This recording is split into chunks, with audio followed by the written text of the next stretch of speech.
You're about to listen to TADPOG. Tyler and Dave play old games. It's a comedy video game podcast.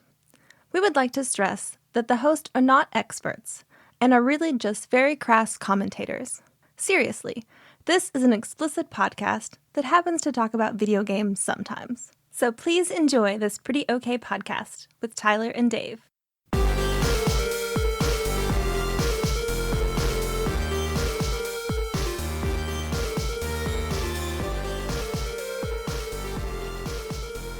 Hello, Internet. And hey, welcome to another episode of the TADPOG and Ian podcast. Tyler and Dave play old games and Ian. So, we were going to originally do a Scott Pilgrim episode, and then we were going to do an Indiana Jones episode, but all the way around, it's my fault. I had to change schedules. So that pushed back Scott Pilgrim, which didn't leave us much time for Indiana Jones, and then I wanted to watch that with the kids because I've never seen those movies. I think it's a good idea. So, yeah, those are good movies to watch with your kids, especially your kids at their age. That's the other thing, yeah. Because I was like planning, because I'm rewatching them, to talk about it, and I'm enjoying them. But it's like I was really close to being like, I should watch these with Henry. And then, like, because they're rated like yeah, they're PG. They're PG, but they're like 1981 PG. Yeah, a little bit. Where it's like, oh, there's a lot of blood and impalement for a PG movie. the guy who melts, and then that's what we call Gen X PG. Right? Yeah. We Dad, what are Nazis? As much. We talked about Nazis already. Okay. Yeah, because something came up in a YouTube video, and like with the swastika, because it was like he was watching a video about flags. And it's like there's this series of videos on like the history of like they'll take a country and do like their entire history of flags. And then so he was watching Germany and you know 1940s come Yes, up it did. and I was like, this is a good opportunity to talk about what that is and what that means. Yeah. And we didn't get into the nitty-gritty of it. it's an Indian symbol of reincarnation, Dad. What are you talking about? Yeah. Well, I mean, it the used Nazis, to be, okay. but let me introduce you to the power of marketing. Right. It ain't anymore. Because the Nazis are really, really fucking good at marketing. Yeah. I mean, The word propaganda was practically invented during their time. so fuck them. Yeah. So yeah, we had the conversation where it's like, if you ever see this, Very brave stance here at the TADPOG podcast. I know, right? Fuck Nazis. You joke. Yeah, you gotta have to You say it joke. nowadays. You're But, right. I mean, we gotta. Should We are three middle-aged white guys. We need to go ahead and put that with a public stance out podcast with a small following on the internet in a very, Yeah. very red state. Yeah, we definitely need to like be extremely clear. Yeah. We're not Nazis. no, we don't do not like Nazis. them or support them in any way. But yeah, I had to be like, okay, if you ever see this like in somebody's house, get out. Right. Yeah. Go home. Just call me now. You're in danger. Yeah. Yeah, I could see that. I could see how Or they might be tattooed across somebody's chest in the hospital. That's what also when I was like, not doing this room. Bye-bye. I could see. I thought about watching him with Cohen, and he just turned 6 like last week. Poor kid. This past Monday was Labor Day. Right. Was his 6th birthday. And God love him, he got sick. He woke up and he was throwing up and couldn't eat his birthday cake. It was sad. Poor little guy. I felt so bad. Especially after COVID. Right, he just got over COVID and he's still coughing, and stuff. But he had a little tummy ache and was throwing up on his birthday. But he got to still come over and hang out with us all. He opened his presents and he had one bite of cake and he managed to keep it down. Tanya just went to all this trouble because he's super into Stranger Things, which makes me wonder he's probably okay with Raiders of the Lost Ark because, I don't know, Stranger man. Things season 4 is It's a puppy shit. pretty dark. Yeah. It's pussy shit, Pappy. Yeah. I haven't seen Stranger Things weird. season 4. It's but pretty dark compared to the first 3, and he's seen that all the way through. And Grizzy, it's just wake fine. up! So, yeah, and Vecna and all that weirdness. It was scary, from a standpoint of the previous 3 seasons. There's just so much violence in Raiders of the Lost Ark. It is like in the super very violent. fucking beginning, where it's yeah. like, we're the fucking. I don't want to spoil anything because Tyler's gonna watch it, but Yeah. I mean, I it's like I bet I've seen 30% of each of them with clips through and Muppet stuff. Babies. Yeah, primarily. That's how A boulder scene. Yeah.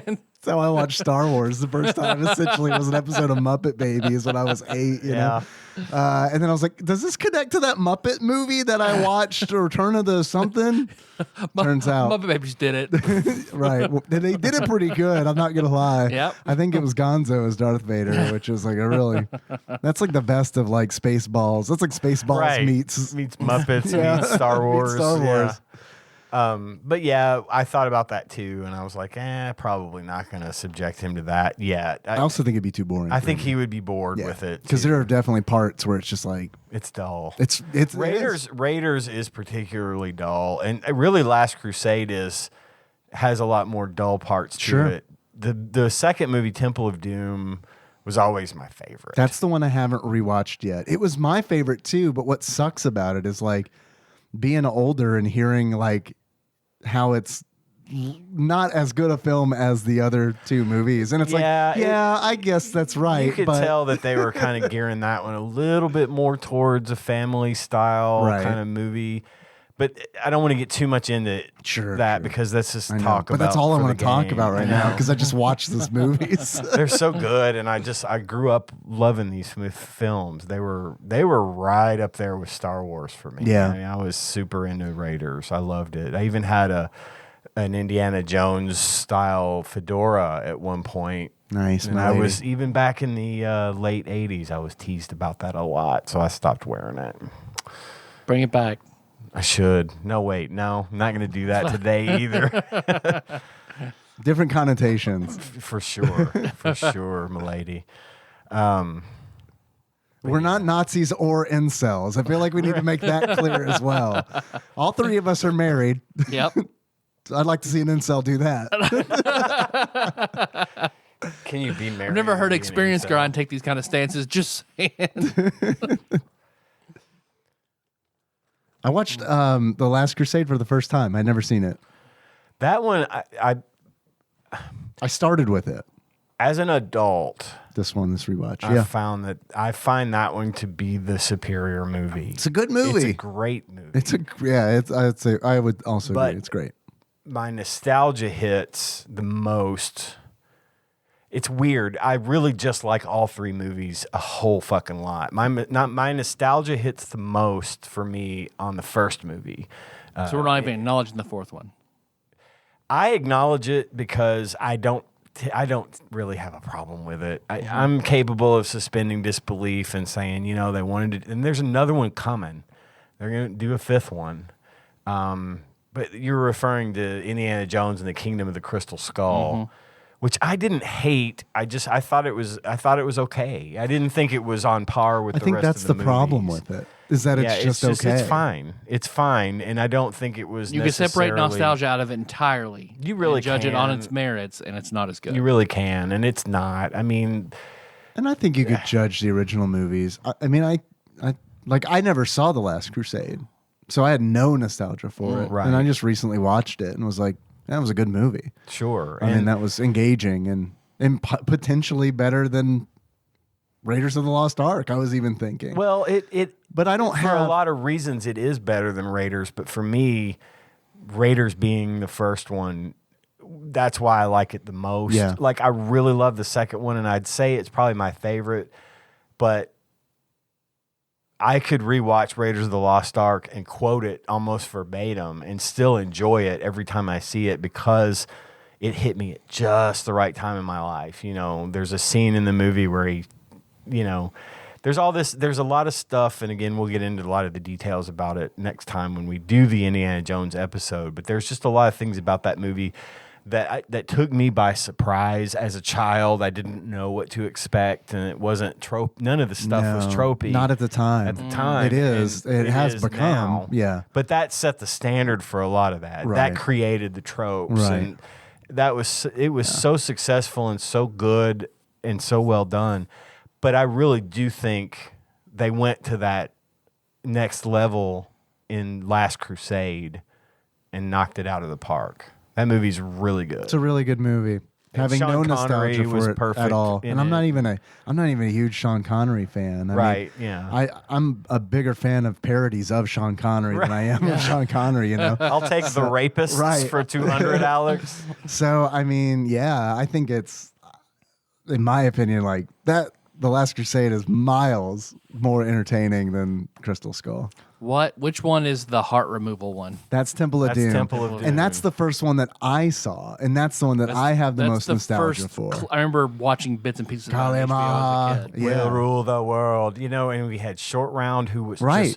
just, that kid's timing in that movie was fucking impeccable. And like shit off the Goonies too. Yes. I mean, he yeah. was just And then straight he up retired perfect. until Everything Everywhere All at Once. I don't know if he did anything between that and Everything Everywhere All at Once. It but took me a I didn't- minute to realize that was him. That's him, yeah. And I was me too. so happy to see him Same. again Girl, because he same. was Short Round and because he was so good in that. And Kate Capshaw was just such a good. That's a fantastic movie. It is such a good movie, and it covers so many visceral, neat little things that, like when he reaches his hand into the bugs, or when they pull the heart out of the chest, or and the whole religion surrounding the stones that they're trying to save. And I mean, again, I don't want to spoil much because I know Tyler, you're gonna watch these.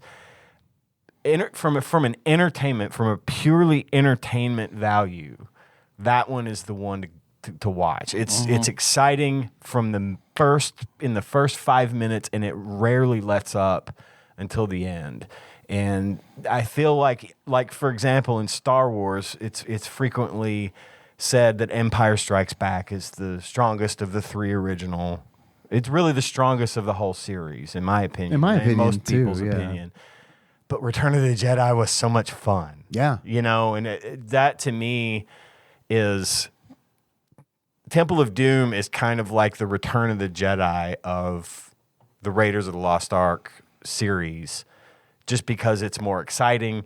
You could tell it's higher budget, which even the first one you could tell was high budget. Sure. But this one the sets were more elaborate, and there was a lot of chase scenes and things that just really, it's very exciting. It's very fun. It's very heartwarming. It's very family oriented, believe it or not, even though we're talking about people's hearts being pulled out of their chests. So, yeah, I could go on. I love, me too. I love these movies. I'm Raiders- so excited to do this one and do this game. I played the game a little bit. I haven't played it Sneak yet. preview.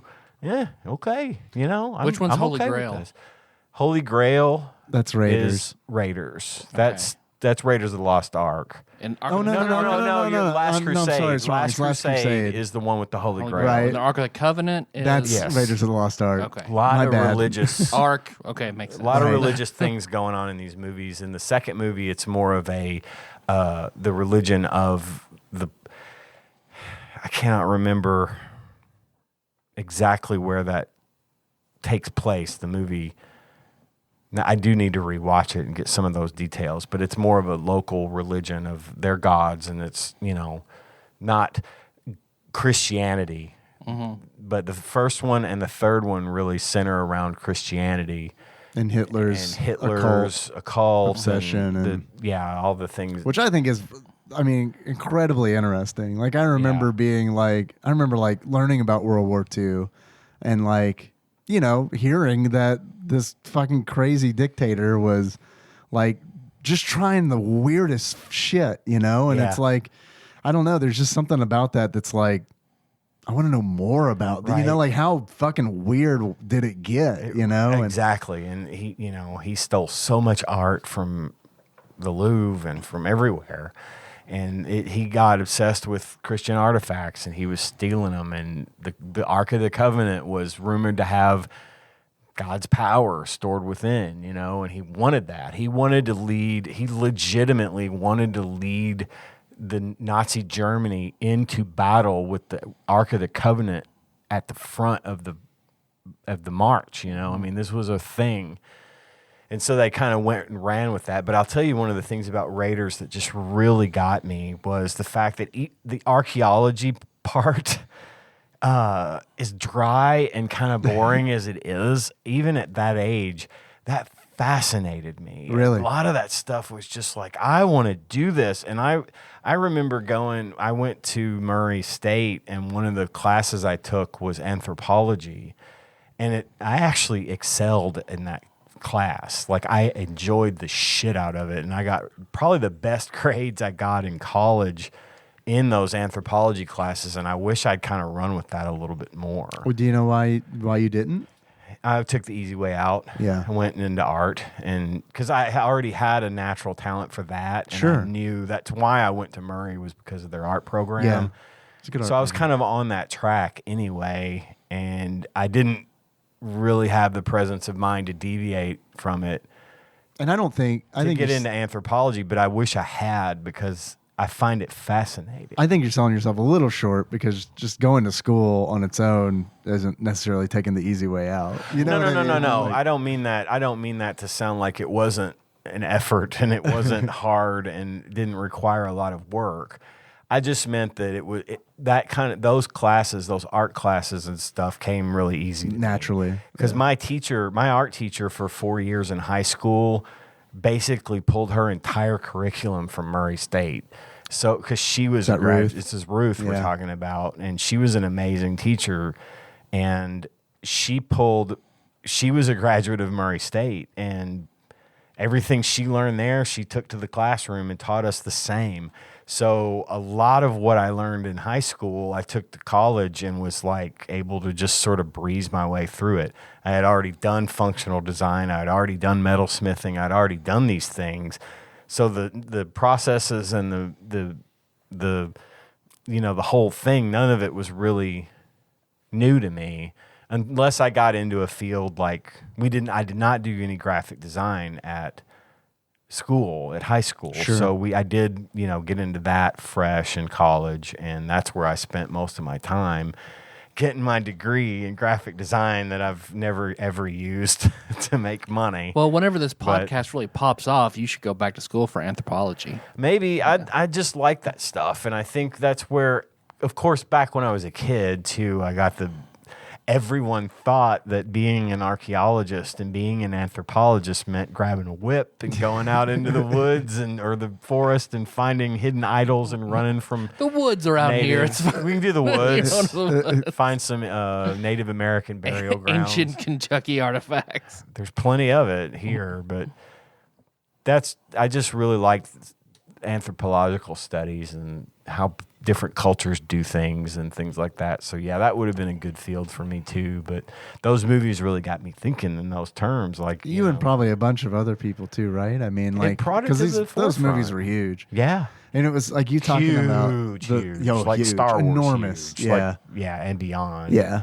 because that appealed to an even broader audience. Sure. Everybody loved Star Wars. In 1977, you couldn't throw a rock and hit someone that hadn't seen Star Wars. They were all about it. Everyone. And then you combine several of the same people, Right.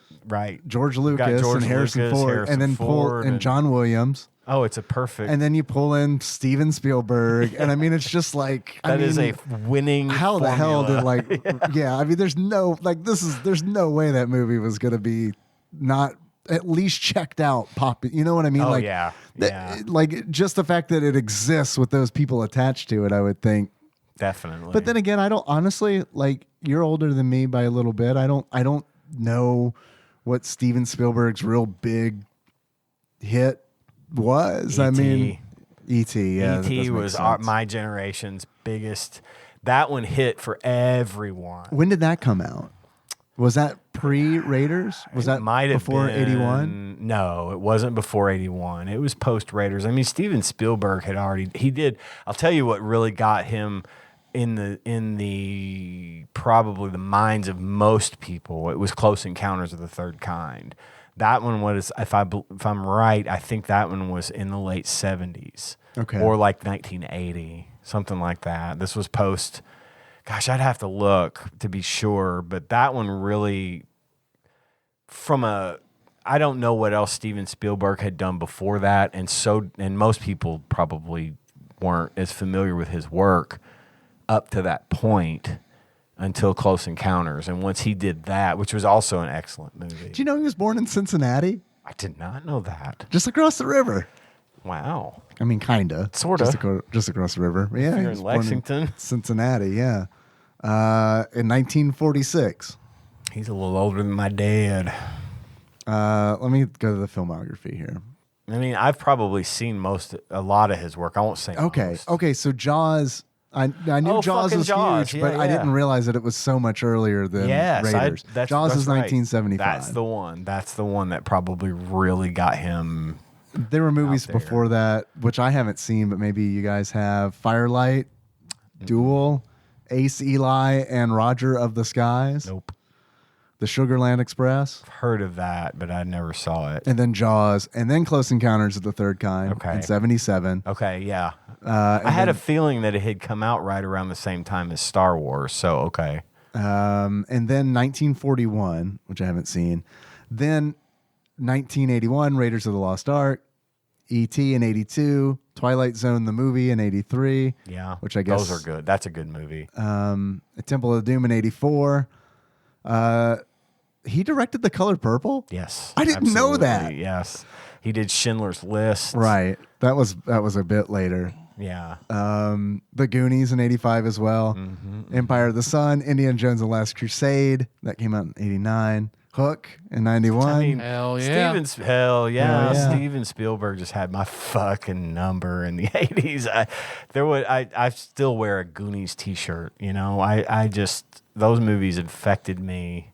I was exactly the right age for every single one of those movies that came out. He didn't direct all of those. I should have said I know that. he was involved Amblin, even if it was before it was known as Amblin. Yeah. Was definitely. I think out of all those, I've seen Hook. Have you not ever seen E.T.? Nope. Or Jaws? Nope. Really? Huh. Yeah, it's hard for me to recommend Jaws to you because that's one of those movies where it's like, I don't know, man. I liked it a lot. It terrified me as a kid. It's a scary movie. But it's not. When you're a kid, it's a scary movie. And they had never done anything like that. When you're a kid in the 80s, it's a scary movie. Yeah. Henry would laugh at that movie. Oh, for sure. Because it is like, not only are the scary parts not scary anymore, but it's like the dull parts are like extra dull Super by fucking like dull. today's standards. I told Tanya the other day because she stuck it on. It was on somewhere and we were watching at it. And I was like, there's a part towards the end where they're actually going after the shark. That is way too fucking long. It is so boring and just drawn out. And I'm like, yeah, I would have checked the fuck out at this point as a child. Give me sharks. I don't want to see these people getting drunk and singing sea shanties with one another. I'm curious how, like, I was thinking about this while I was watching these Indiana Jones movies where it's like, how much of the pacing was dictated by we are making a goddamn 2-hour movie? Right. Like, that's our budget. We're using 2 every minute hours of it. that minimum. Yeah. You know what I Yes. mean? Because it's like, I agree. Like, and I know we're not doing Indiana Jones right now, but we also kind of are. This is our Indiana Jones warm up. It's our pre-com, our Indiana Jones pre-com. We're edging Indiana Jones right up to the moment. Like, there are parts in those movies that like could definitely, like when we're talking about their dull parts, it's Yeah. like some of those serve a purpose and like, but they could be surmised. You know what I mean? Like, Yeah, well, for me, the dull parts are fine now. Like, I like those parts now, too, because I'm like, oh, this provides interesting information that I didn't have. When I was a kid, I was like, get to the whip. Do stuff with the whip. that's still me. Yeah. Yeah, that's still me. Kill a Nazi. Exactly. This time a wasting, buddy. 10 minutes have passed. I haven't seen you punch one Nazi. You should see E.T. You should watch E.T. with your children. It's a good movie. Coming on Maiden Alley pretty soon. Is I it? think, yeah.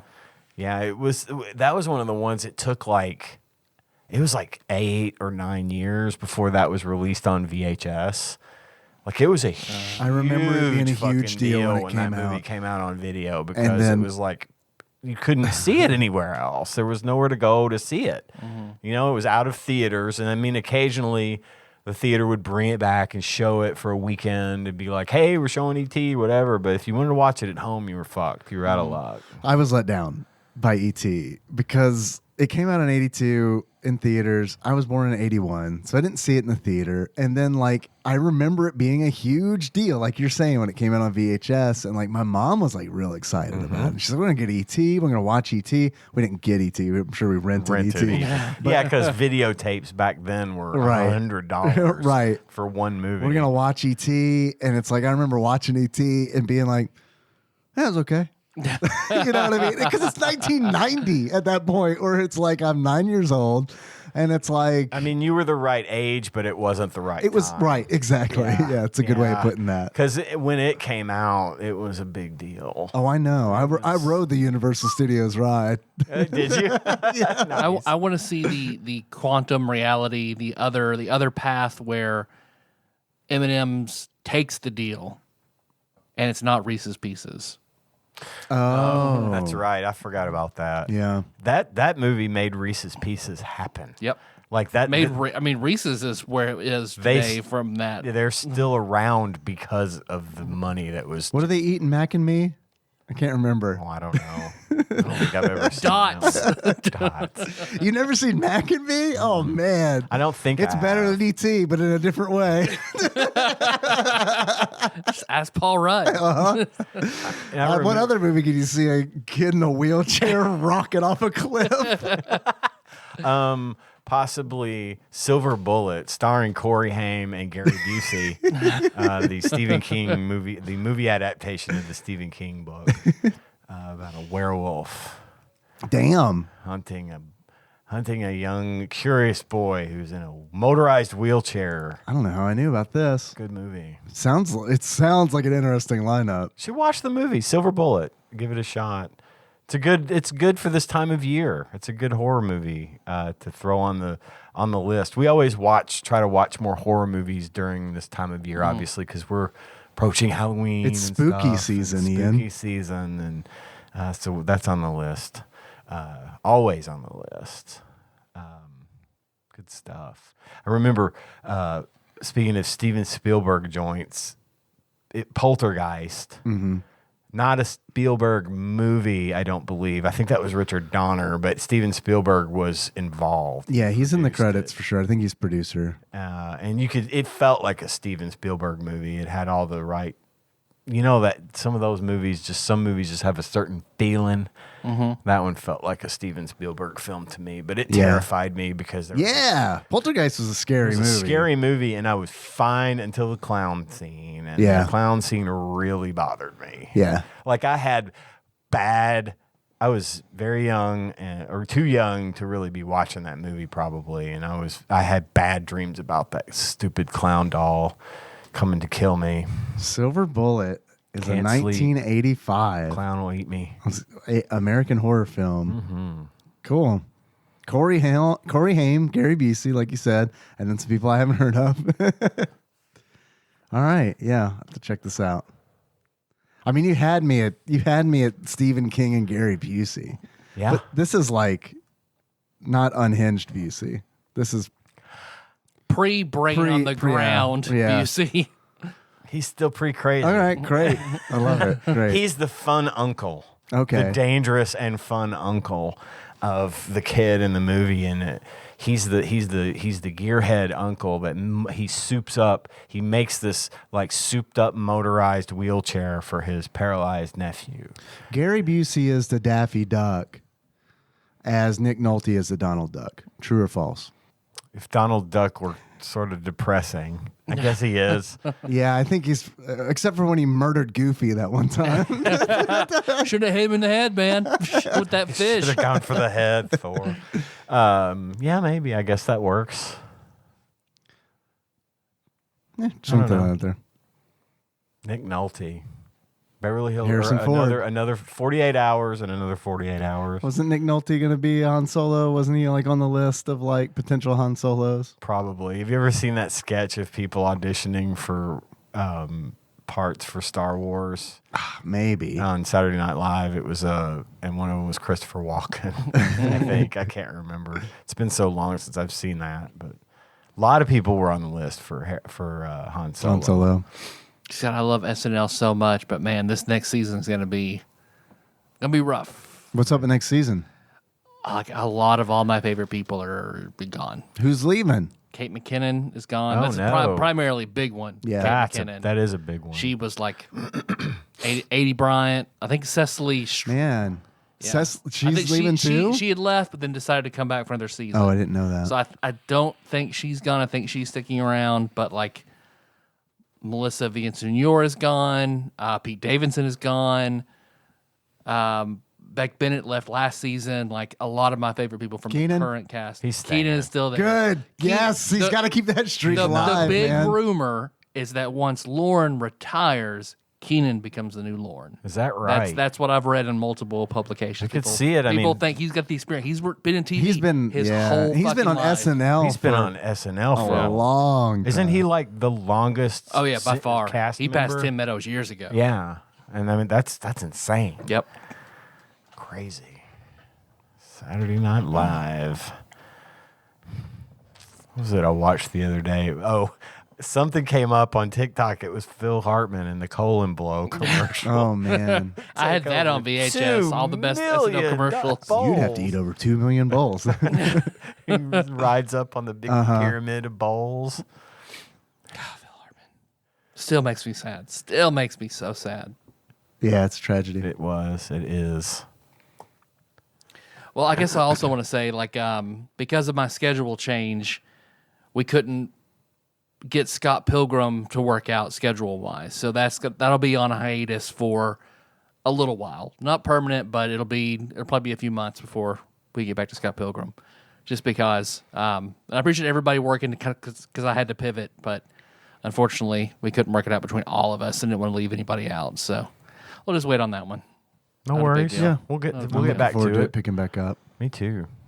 So then this is pretty much to coin the last podcast. This is like a relaxed fit episode. The relaxed Yeah. fit Yeah. episode. Just Yeah, chilling. I need a the relaxed Jinkos fit. of TADPOG episodes. Yeah, this is good. I need a relaxed fit episode. So, well, if we're just going to talk, I'm going to Yes, talk please. about something I saw something so weird the other day.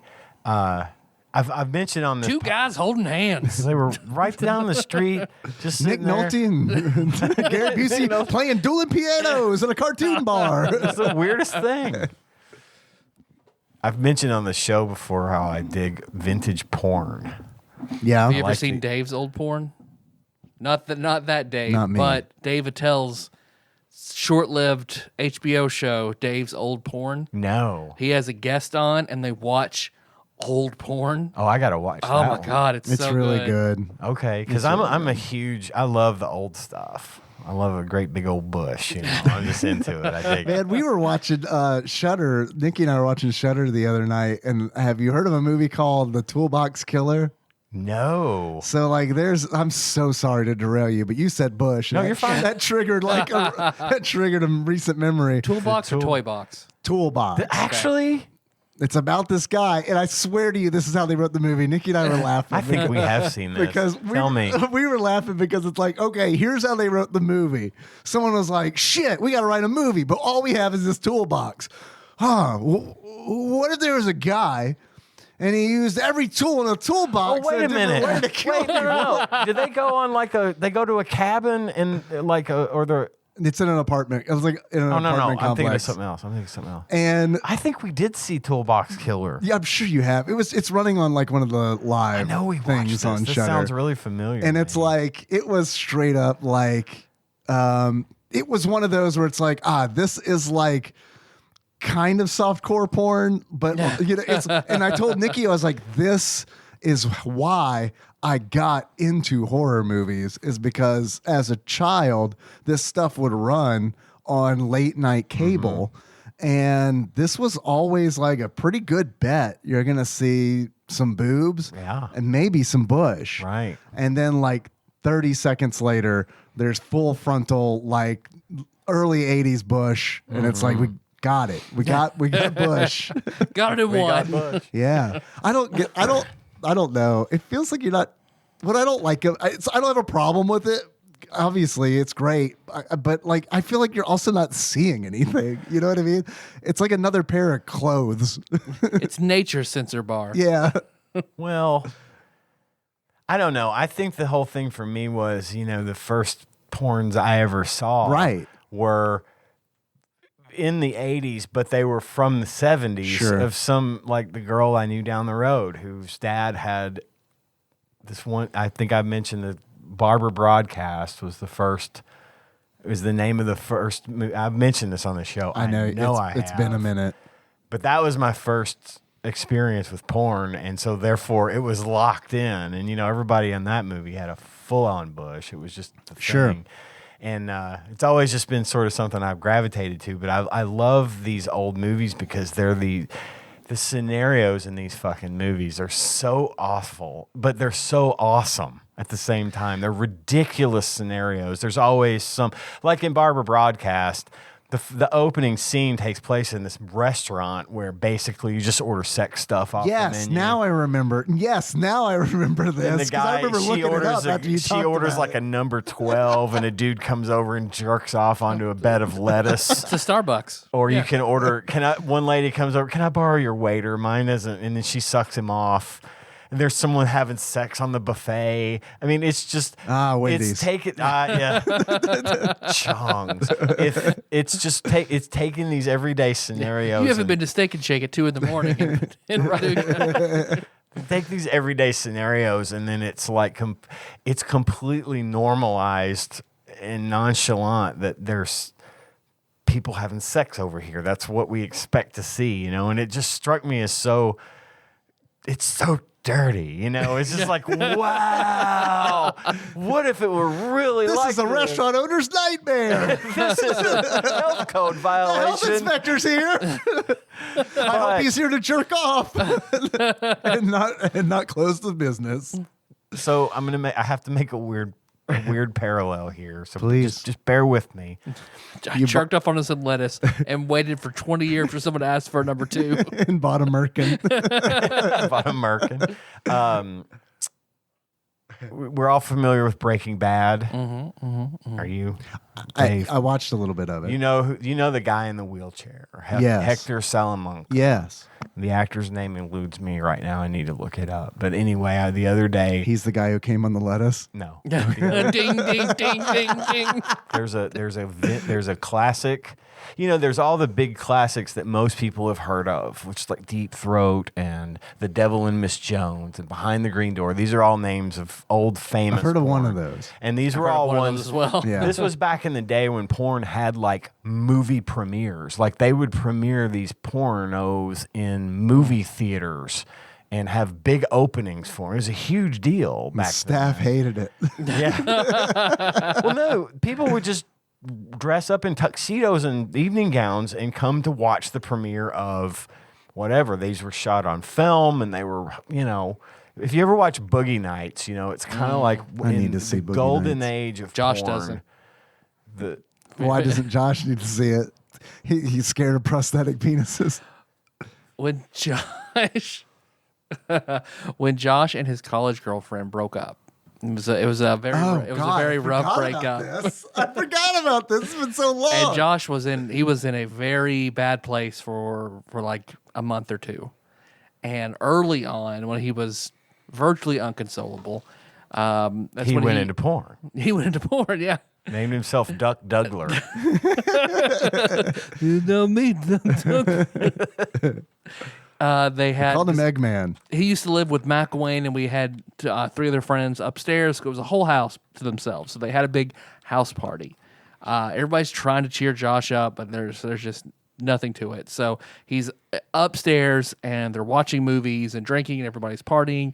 Shake is there in like a toga, super drunk. Like everybody's having a good time all around, except for Josh, who is motionless, sitting in the middle of the couch, and someone puts on Boogie Nights. Well, that sounds like a scene from Boogie Nights. Yep. There's a specific scene I'm thinking of from Boogie Nights that Well, he's would having fit that scenario. Josh is all having too beers, well. so he ends up getting pretty drunk, and he's watching Boogie Nights to the scene where William H. Macy Yeah, walks that's the one in I'm on his thinking wife of. fucking all these dudes, and you see I remember I'm over in the kitchen, and Josh just gets up and comes over drunk and just starts crying to me like, William H. Macy is a good man. Just You just cheated on him. well, There's more to it than that, but yeah, that I get it, and I mean, yeah, I'm glad he didn't take the route. I remember that he's like made sick in Macy's the character. grass, like still just like, Macy. Boogie Nights is awesome, but it's super depressing. Highly recommend it. I know it's super depressing. You should watch it. I love it. It is a classic. Highly classic. recommend getting dumped by Josh's college girlfriend and watching Boogie Nights while drunk. But I do that. back, That sounds like a net win. but back in the time that Boogie Nights takes place, which is basically the 70s, the decade of the 70s, porn was a huge deal. It was like a big cinematic event, and it was, a whole new industry that was really, really taking off, especially, you had to go to the theater to see porn. There was very little, and then eventually the industry moved to home video and, stuff like that. So obviously Some the decline. like of guys were that. like, wait, so I don't have to wear a tux to watch people fuck anymore? Oh, thank God. I just want to I'm still gonna. Yeah. Just the top part, though. That's just every day.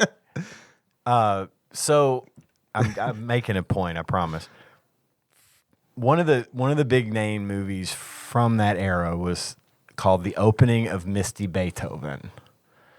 And it was a pretty big deal. It had all the Joel Schumacher?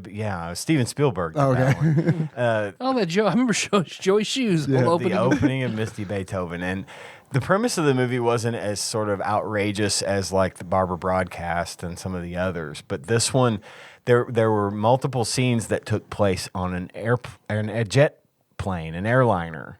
And the airliner was, the stewardesses are giving, they called them stewardesses back then, not flight attendants, were giving blowjobs, and, it was all the sex stuff. Do you want smoking or non-smoking? Sex or non-sex? That kind of silly little things like that. But the reason I asked about Breaking Bad was because the guy, I'm watching this, and the guy that plays Hector Salamanca is in this movie. And I saw it. He's obviously much, much younger, although he's one of those It'd be guys weird that if he wasn't.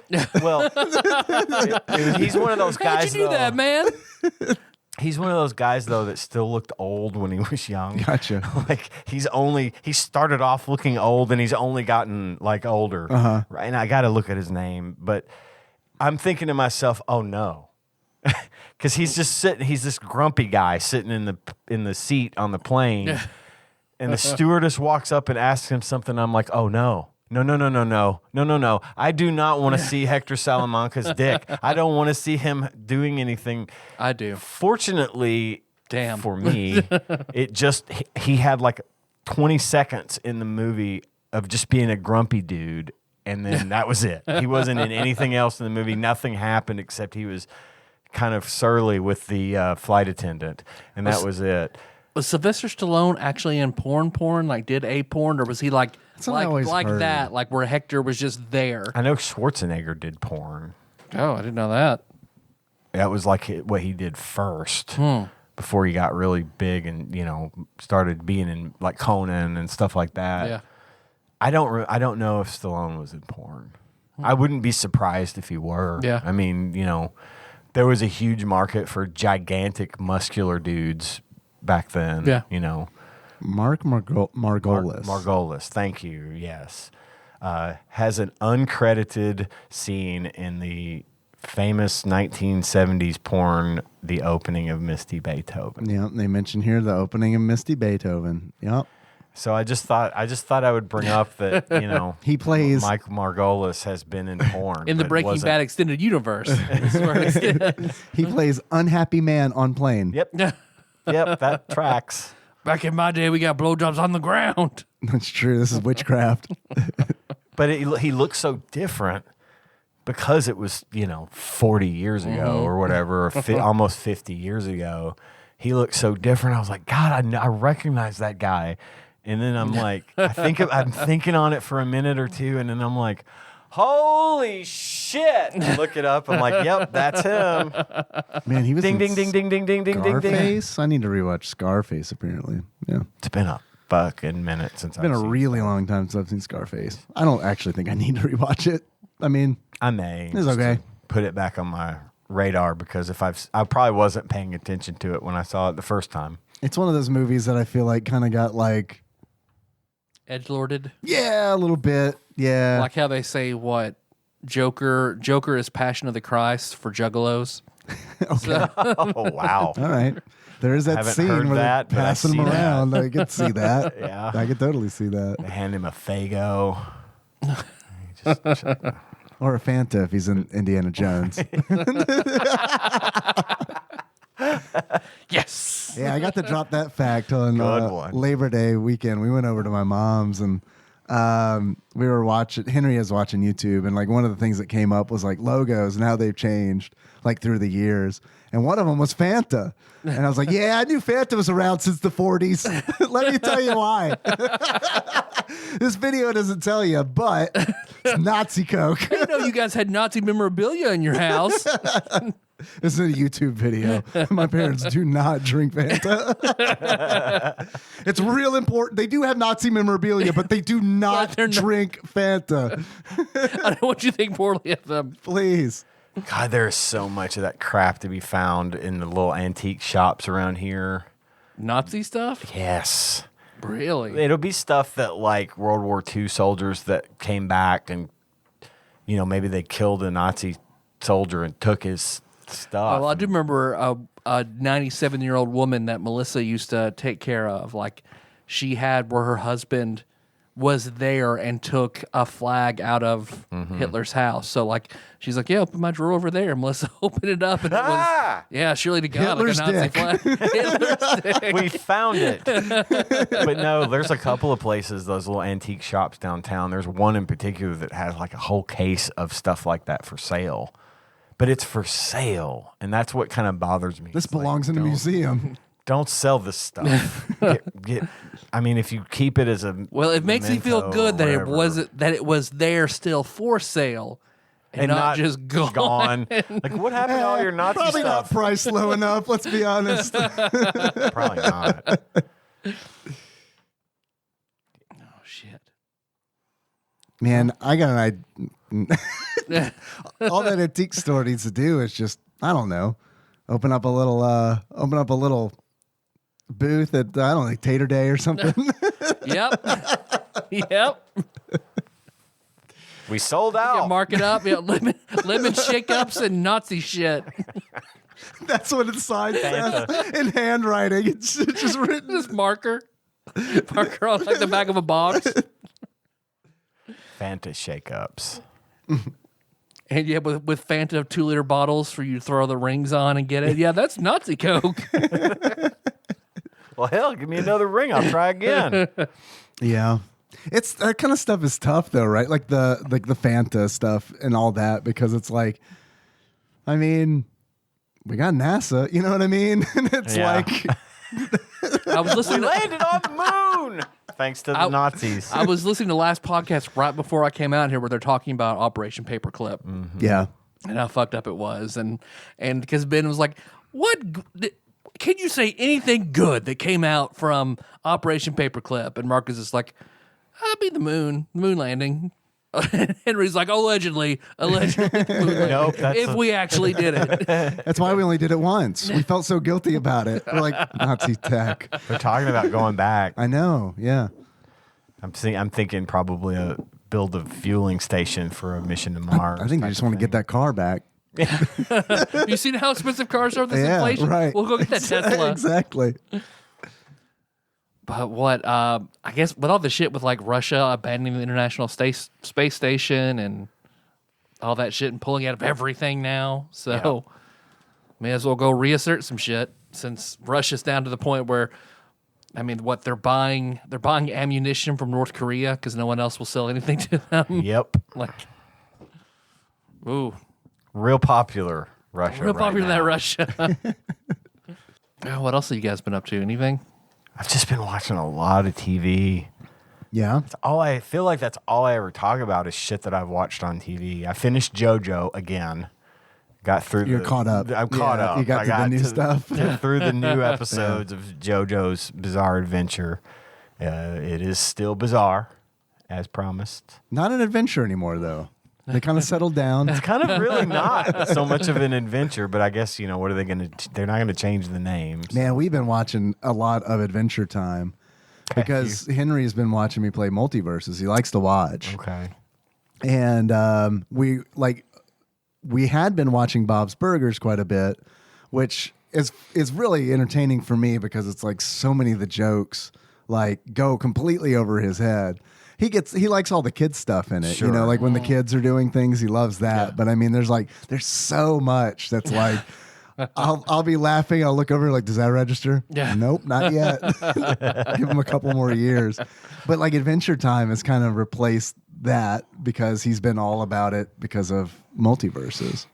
Yeah, I had to back away from Multiverses for a couple of days because I played it all day Labor Day, like all day, enough to level 2 characters up to 15, which is kind of that's where you stop earning stuff, like extra moves or perks or bonuses or whatever. 15 is kind of the level, kind of the unofficial level cap. You can go higher than that, but you don't really earn anything other than XP. I mean, I got Velma at 21 and Superman at like 19, and it's just because they're fun to Just play. gonna keep playing them. I've got Velma up to 19 now, and Superman's the one I leveled up on Labor Day. But I originally started the game playing as Rain Dog. Right, yeah, I remember that. Which is, Rain Dog is this new character that was created for the game. He's a hybrid reindeer and dog, and he's this big green dog with antlers. Poochie. Okay. He's Poochie. Only he's a support character, and he's actually really powerful. If you can play him and figure out his moveset, he's pretty hard to beat. But I don't know what happened, but like all day Monday when I'm playing, I was working on Rain Dog. Every other match I would get into, my teammate or someone on the other team would commit harikiri and just jump off the side of the map. I have a theory about that, maybe, but it's weird. I don't know if it was because of Rain Dog. Maybe they didn't want to play against. They failed their will save and ran in fear off of the stage. This amalgamation should not exist as it gets got. This chimera that has been created. Or my teammate would do it. They would just stand there, and I thought, okay, well maybe they're lagging, because sometimes they would stand there and get just completely run out by the opponent, and then when they come back, they'd play. Right. So they may have had a connection problem or something, and were able to get back in. I found a random message on my Xbox Live the other day, like on my phone. You have the app. Yeah. I found a message from someone from like a week and a half ago that I never saw. That was like, "Yo, why are you gonna let me 1v2 these guys?" I did not respond. My battery probably died or something, because I've got those rechargeables you switch out. Yeah. Battery died and I had to switch, and he got fucking I've been destroyed there, man. While we were playing, my batteries died. But he's like, "Yo, why are you gonna let me 1v2 these guys? What the fuck?" I'm like, whatever. But yeah, my teammate. But then I had the teammates that would just die, just run off the edge of the map immediately, or whatever, or just jump around and not play. I think those are children. Probably. Is my guess. It's got to be children. I just think they're kids who are just playing, or you know what I mean? Like, don't know what they're doing, and like, I mean, like 4-year-olds. Like play with Rain Dog. It's fine. Here, go. Let's do it. It's fine. But Mom and I are going to go in this room. Do not come in. Just play this game. No, you're doing it right. You just run off. Yes, you just run. Keep doing it. Keep doing it. When you get that big thing that pops out the side of the screen, you win that. That's you winning. That's you winning. But yeah, I got so tired of having bad matches, and I was chalking it up to Rain Dog, because it didn't start happening to me until I was playing as Rain Dog. but I was having fun messing with people. Like, I would be leveling up. I would be leveling up somebody like Superman, or I've got a number of characters leveled up to 15 now. And when I was doing Rain Dog, I'm not great with him, but we would win a match. And then but before the match starts, if you look at your opposition a lot, you can display these badges on your little banner profile before a match starts. I've stopped looking at those. Purposely, I don't like looking at them anymore. I look at them only for this reason. Okay. Because I know what's going to happen. Because we'll get into a match and I'll look at the opponent and they'll be playing as Wonder Woman, for example, and their Wonder Woman is like level 3. So obviously they're either trying to get an achievement or they are leveling her up or something, practicing with this character, learning right? her. But if the badge will have like a Jake badge. I know who you're fighting next round. 8 stars, and you hover over and it'll say Jake wins 1907. Like, all right, this guy's a Jake main. So we'll play, and then I will, I whip their ass with Rain Dog, right? I'm like, okay. And they'll accept the rematch. Like, if you win, after the first round, everyone has to vote if you want to fight again. Mm-hmm. And if the other team wins, then you do a third as for best of 3 to see who's like the winner of the best of 3, right? Or you can dip out at any point after the match is over. If you don't want to play again, you can. But I always know what's going to happen when I see the guy with the Jake badge that has 1,900 wins. When I whip his ass in the first round, he's definitely coming back as Jake. Yep. So you decline? No, because then I play round 2 as Velma and whip his ass as Velma. Like, I always try to keep track of that, like to see, okay, if this guy's not main right now is not playing his main, I'm gonna play round 2 as my main because I know he's gonna get mad and try to come back and get I stopped looking at them. It's mind games, man. It is. I don't even think I have one on mine now. I think I'm leaving mine, off. but I stopped looking at other people's because it automatically kind of sets the tone for oh, this person's won so many games. Gives you, it does. It does sort of give you that. He's beat the shit out of a lot of kids. Yeah, a lot of kids. Yeah, I'll look at him and be like, he's got 8,000 ring outs. What the fuck? No, yeah. I'm pushing 800, 900. I have no idea outs. what I'm at. But yeah, I do that though, just as almost more as a strategy, just in case. Because I just have a feeling I want to know what I got to do on the next round because I may not be good enough with this character to fight his main. You know what I mean? Mm-hmm. So I want to win. I hope we can still be friends. Sure. Because I've been playing a lot of Bugs Bunny recently. Bugs Bunny fucking rules, dude. I'm not good. Everybody, I know he does because everyone plays Bugs Bunny 100% of the time. I was in a match the other day with 3 Bugs Bunnies. He's not nowhere near as slimy as Superman. Nowhere near. I learned Superman a trick over the weekend dirty. where it's yo, you can hang on to the ledge, trick people to come forward, jump up, grab him, and throw him straight the fuck down. It's a KO every time you catch him. With Superman? Time. Yeah. Oh yeah, totally. Every time. Superman is a fucking that can be it. He's a shit lord. He's a shit lord. He is. Fun to play though. So much fun. So much fun to grab somebody. You grab them and then you fly off the edge of the map and then get right to the edge and then punch them. There's no coming back. And then fly back. And then fly back. There's no fucking. It's so much fun because it's they're working real hard to get your damage up and everything. I've fucking and you just go thrown dudes off the stage with 150 damage, and it's I threw a guy off the fucking stage the other day with 57 damage. I managed to grab him and if just they're up high enough, toodaloo, motherfucker, and just knocked his ass out, and he was not happy. And I love playing Superman against someone playing Shaggy who doesn't know to not charge up right at the very top of the screen. That's a fucking death sentence because they're Shaggy pixels away. Shaggy has a rage where he buffs out, but it takes a while Is for this that like, to is take this a effect. rage Shaggy or is this the Ultra Instinct Shaggy? This is Ultra Instinct. Okay.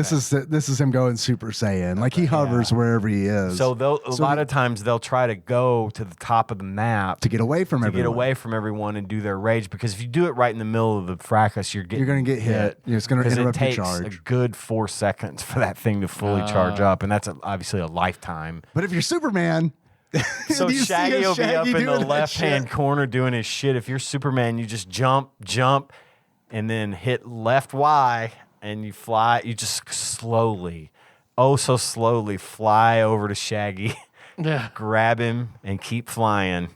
And I've done it. I've flown off the map holding somebody to win.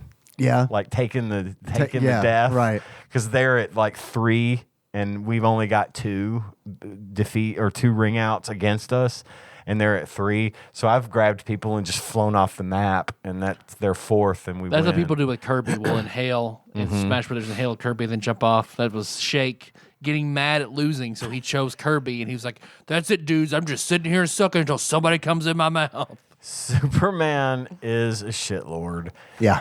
Jake can eat people. Bugs Bunny is a fucking. I get so mad at the Bugs Bunny. I'm not good with him yet, but it's like That I'm to the fucking point where there's baseball like, bat there's thing. potential here for sure. And then like his you down. spam one move and you win. You just No. keep spamming the same. No. That's what happens to me. No, I mean, that's what I've been trying. It didn't fucking work. Like, you got to mix it up. Like, but the baseball bat's like, his up smash is like clearly like his. Sorry, so his up smash irritating. is just his up air. Yeah, he hits you with a baseball. Bugs Bunny will hit you with a baseball bat. It makes that thunk noise like a home run sound. And then you'll fly up a little bit, and then he'll jump up and hit you again and just keep fucking boinging your ass until you're off the map. Well, you Unless talking can about down dodge and time it just right. you talking about that to me was like, yeah, he's right. That does happen to me a lot. I should learn how to play Bugs Bunny. I keep thinking I've got to do this. You got to do it. But I can't be what I hate the Sure, you most. can, because you're going to do a lot. Next time you fight one, you're going to be like, because when I fight a Superman, it's like, you dirty motherfucker. I know all those goddamn tricks. You know what I mean? I do need to play, but you're right. I do need to get my Bugs Bunny on so I can better understand my enemy. And his spike, with the mallet, is insane, dude. Like, if you hit somebody with that spike, I mean, they're flying. I mean, straight down. Like, Same with Harley. Yeah, who I've with a also- boxing glove punch. Well, that and her mallet. Oh, She's yeah. got a mallet. Because at one point, if you're fighting a Bugs Bunny as Harley and you knock him out with your mallet, Bugs Bunny comes back and says, I've been swinging mallets since you were in diapers. But yeah, Harley's very OP if you know how to play her. I don't know how to play her. I've gotten her up to 15, and I Nice. gotta tell you, You got to tell me how to play her, because I have no idea. she's pretty good if you can. I get that- I started playing as her and like didn't immediately click, so it's like, Yeah. I'll move on. But yeah, I've definitely been bested by several Harleys. Gizmo comes out tomorrow. If you're looking for something to get you back into the game, Really? sounds like you took a little break since Labor Day. Gizmo comes out tomorrow. Just a couple of days off, just because I really played more than I should have, and I want to play with you. Yeah. Our schedules I haven't know. been lining up. I know. We were gonna play over the weekend, and then I was at my mom's until like 10:30, Yeah. and then it was by the time we got home, it's like I'm ready for bed. Well, and by the time you got home, I was burned. You had been the playing fuck for- out. yeah. I had been playing all day. I just kept one more timing myself into Hades. Yes, it is like that, and the only thing is, sometimes it takes longer to load up a match than it does to actually play and finish one. So that can be frustrating time wise. But I did not realize Spike came out tomorrow. Gizmo. It's Gizmo. I know, right? Total surprise. Maybe one of his Spike's- moves is he turns into Spike. I don't think so. I think No? Spike's a totally different I character. think he's coming out later. Yes, I do. Okay. I do. I mean, I know why they're doing Black Adam because of the movie. Sure. They're cross promoting with the movie. They're going to do that a lot, I think. But we were looking, Gage, speaking of, before I forget, Gage and I were talking about this. I don't know if this was brought up. JoJo's Bizarre Adventure is owned by Warner Brothers Japan. So I definitely want to see some a couple of JoJo characters It might show happen. up someday. It totally could. It might happen. Using their stand powers and stuff. I think that would be LeBron great. James is in the game. Yes, Anything could happen. exactly. Arya Stark in the Yeah. game. Arya Stark needs a patch. She's another one that She's wild, isn't she? she can be. She's wild. People know exactly how to exploit her, and she can be ridiculously overpowered and lethal. Yeah, she's wild. Unless you're Velma or Raindog and can shut that shit down. Even, I mean, if she catches you, there's like this. Even if you aren't right, even if you are playing Velma, but like your best shot at shutting down an Arya Stark is to play one of those two characters because you've got those really good close moves that are all but unbreakable. I mean, they always get priority. They're super fast. They have good recovery. Yeah. So there's that. But yeah, I mean, if you've got Arya Stark and Iron Giant in the same game, it's just anything's possible. So I just want to see some JoJo. They put Steven Universe in the game, for fuck's sake. I didn't even know what that was, other than these two ugly characters that I hate looking at. I know the girls all adore Steven Universe like so much. I had never even heard of it loves before Steven this game Universe. came out. Well, Like, he and it's up Garnet there, like- are characters in this game. Because RCAJ will put like, because Steven Universe, Gravity Falls, Adventure Time, all in her like perfect trio, and Avatar as like all her perfect shows. Maybe I'm missing something, but I just don't care for the character art. Like I don't like the way he looks. I don't know, something. It just out of all the characters, to me, he looks the worst, I guess. But they put something as random.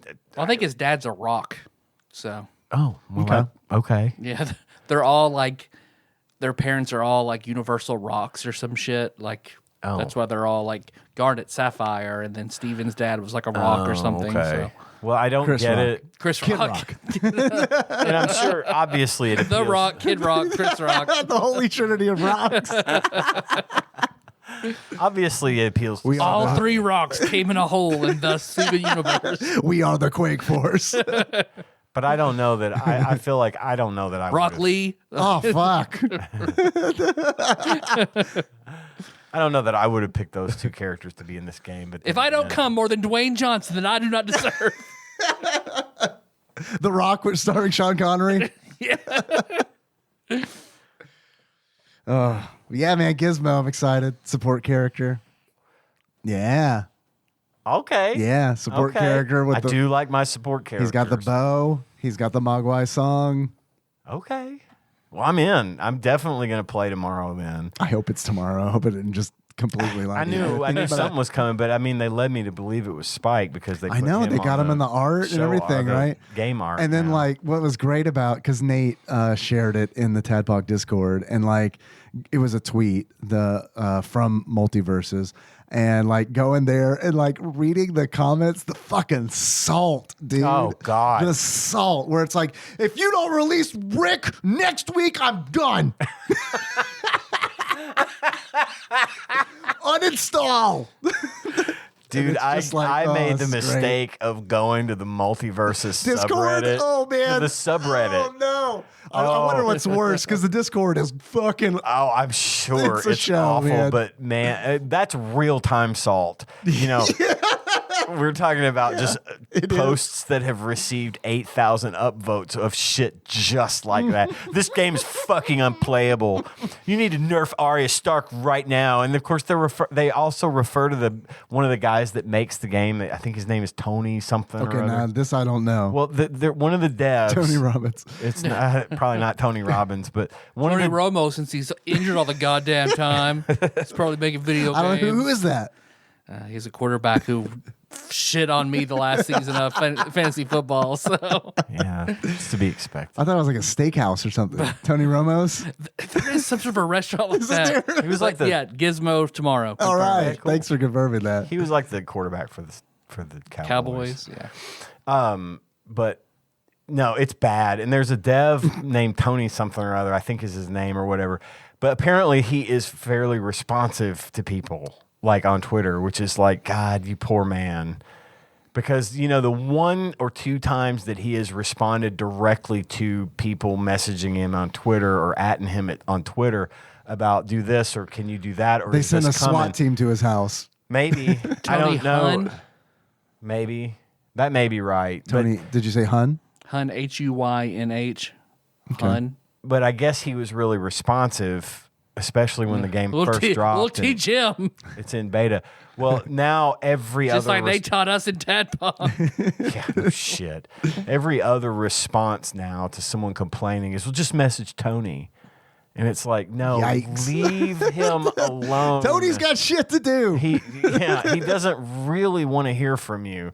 They have like a 5-year plan for this game already. I promise you, they're gonna do it their way. Oh, but it is so awful. I mean, I will occasionally go in there to watch a couple of the little videos of what people are doing in the game, and just for fun.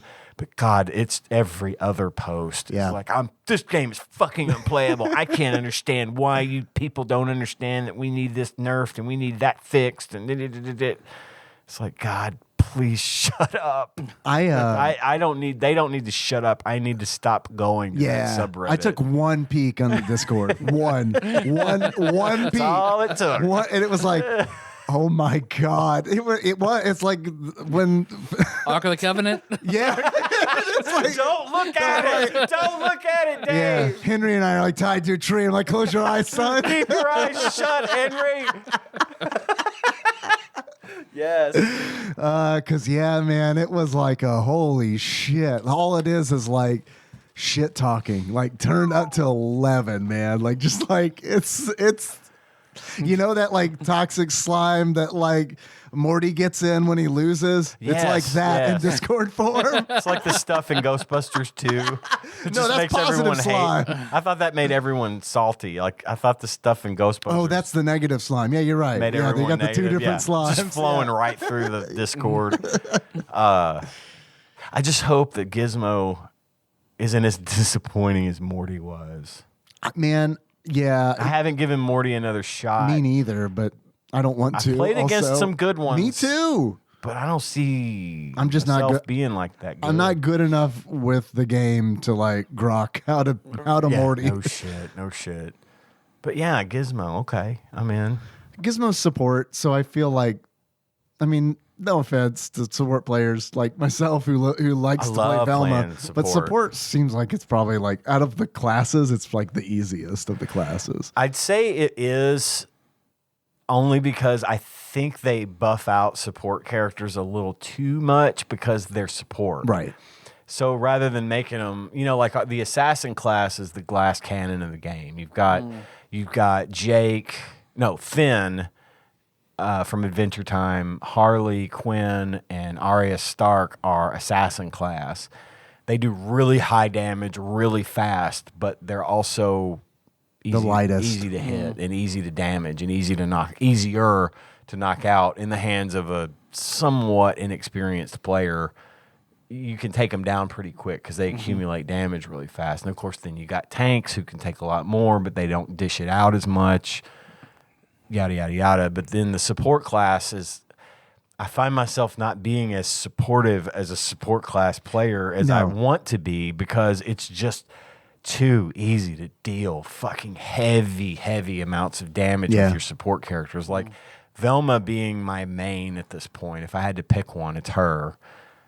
Because I have my highest damage with Velma is like at 526 in one round probably on an Iron Giant, if I had to guess. Probably. He can take the most. Velma's damage output is crazy. It's crazy. You don't even realize you're doing it until the match is over and it shows the damage you did. And it's like, whoa, shit. And if I'm playing a game as Velma, and because I play 2v2s, if I'm playing a game as Velma and what I do is stay away and just do projectiles, I know immediately, like if neither of the opponents are focusing on me, we're going to win. Like 100% with 100% certainty, if you're playing against Velma and one of you is not focusing on her, you're fucking cooked. You are cooked. She has a very fast, very powerful ranged attack. 2 very fast range attacks with crazy range that are literally the entire length of the map range. And if you can keep people off of you while the one charges, she shoots out bubbles of words like jinkies and stuff.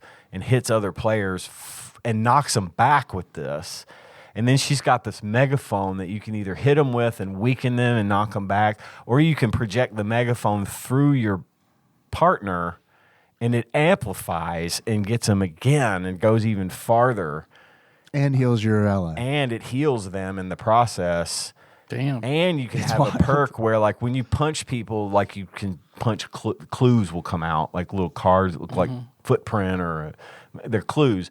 She picks up clues and gets like this really ridiculous special move where you call the cops and the cop car shows up and goes after the person with the highest damage and traps him in the car and then drives off the side of the map. Sometimes you can get out of it. That move is wild because sometimes you have to get them when they're at sometimes really it just high gets damage. stuck on the map. Yeah. Like, I mean, I was playing on Cromulans, and it's like this stage that has these two giant speakers on either end that can be destroyed. I used Velma's special where she calls the cop. The speakers were still there, and though. the speakers were still Yeah, there, they'll just and the bounce back car and forth. just in the speaker. Oh. Just like it spawned inside the speaker. Oh. You just see the front of it just poking out. Like, well, that was useless. Sometimes it just hops off the side of the stage for me too. Like sometimes it just sits there. But Canadian cops. yeah. But when it catches somebody and drives off of the stage, like when it works, it's really It really is nice. cool, and it's so frustrating for the other player because there's little to nothing you can do about it before it drives off with them. But those clues that you spawn, if you have a certain perk equipped, your teammate can pick those up and heal, which was what's called with gray health. And so it like takes away, it replaces your health with like a little countdown timer of, it's almost like you get 3 or 4 seconds of free hits. It's damage reduction. It's damage reduction. Like you don't take actual damage. It only Temporary hit points. yeah, pretty much. But and then when they move in for the kill, when they move in to kill Velma, to hit Velma, once they've realized that she's destroying them from across the screen, that's when you start all your close-up attacks, which are fucking nearly unbreakable. The up attack and the side attack and the air attacks and stuff, it's ridiculous how powerful she is. I really hope they don't nerf her because I love her just like she is. I think that's going to come. I think they're going to nerf her. I don't want it to happen, but right now. I'll just play her as much as possible right now. I am. I have been. She's my cleanup. She's my one guarantee of victory, almost guarantee. I was telling my brother-in-law about it because, he and my sister, they play a bunch of games, and he was asking me what I've been playing. And I said, I have a lot of multiverses. And he's like, I thought about downloading that. What's it like? And I said, well, it's like Smash Brothers.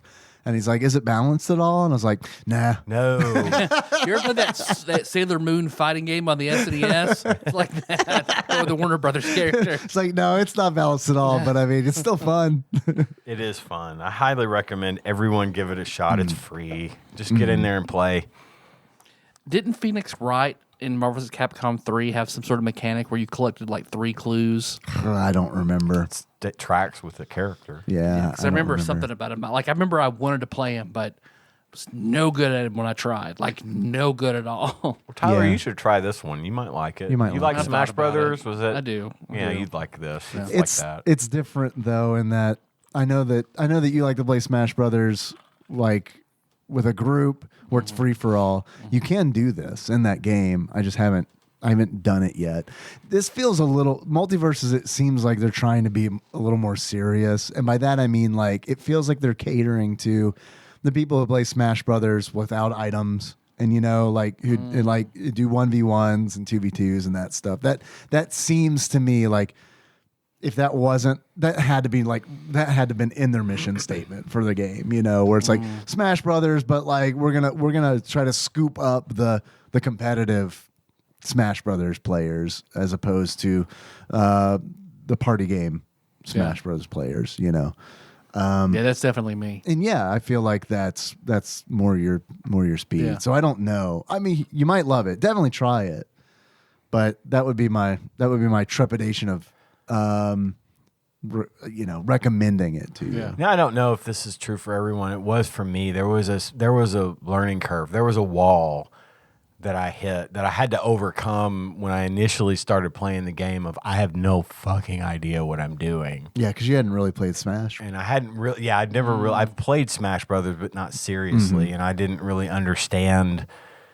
I kind of went into this not fully understanding the mechanics of the brawl, that brawl type game where you got to ring your opponents out and things like that. But I calmed down and read like the instructions on how to play the character that I'm playing, and I feel like the moves are fairly easy to pull off most of the time. They've made it fairly easy, and everyone's got the same move set. You know, it's an up, down, left, right, or neutral attack on your X and your Y button. That Smash Brothers model. Okay. Same deal there, but it was a little bit foreign to me. But getting into it, being a former Smash Brothers player, or if you like that kind of game, then it's probably going to be fine. It just took me a while to understand what I was supposed to do. Now I get it. Now I'm having a lot of fun because I feel like, because I can win, because I know I'm at least going to win some, you know. And I've gotten to the point where I'm winning more often than I'm not, although I go back and forth. Ranked, yeah, it does depend on the day and who's playing. Like the other night I had a 90% win rate. How do you know that? You go into your profile, and it'll give you an option where you can view leaderboards. Oh, and then below that, it gives you information on your recent gameplay, and they'll give you your win rate. Okay. And See, I was wondering how people were doing that because I saw it on that subreddit. I'm in the top 1,000, and I know this should be nerfed because I know what I'm doing. And I'm like, how do you even fucking know that? Because I'm like in the top, barely in the top 500,000. Like, I mean, like, right? yeah. And it's I haven't even looked at that. I don't even know. I don't know how quick. I don't know how often it updates either. Yeah. But my point was the other night is like I had a 90% win rate, and it's because I was doing good. Everything was clicking. I ran across somebody online. We also clicked, and then we just played for an hour and a half together as a team. And it's like we dominated. And then it's like I've had like last night where it's like I had a 40% win rate. Yeah. Where it's just like nothing was working. I didn't meet up with it. I didn't have a teammate where we really worked well with each other. And it was just like I was having an off night. And it was just kind of one of those where it's like it swings widely from one side to the other for me. It really does for me too. Some days I'm just on fire, and others I just can't even move right. You know, I can't get anything to work. So that's when I try to learn a new character. Because it's like when I started it's kind of fresh, you're like resetting. Yeah, because when I'm doing bad, it's like fuck, man. I'm gonna do bad with the character I'm good with. Might as well be bad with the character and learn it. Might as well buy up get some levels on this character. Because you can do at low levels, you can do really badly and still level up. So yeah, it works that way. Oh, yo, hello, cinnamon rolls. My beautiful wife has brought cinnamon rolls. Thanks. How are you doing? Good. She's ready to talk about Indiana Jones next week. Are you gonna come on Indiana Jones with us? Talk with us about Indiana Jones. Oh, I got a head bob. Okay. I saw. What'd she say? She said maybe. She said maybe. Was it a real maybe or was it? She does love Indiana Jones. There you go. What is that? I don't. Are you trying not to have any? Yeah, I don't. They smell really good, but I don't want any. Or can I put this Yeah, there? so you sit right there on that D&D book. That'll work. We're at about an hour and a half almost. You want to take a little fiver? Sure. Cinnamon roll break. A little pause for a Cinnamon roll break. Okay. Pissin' cinnamon rolls. Back in a bit. Fuck off, Hitler.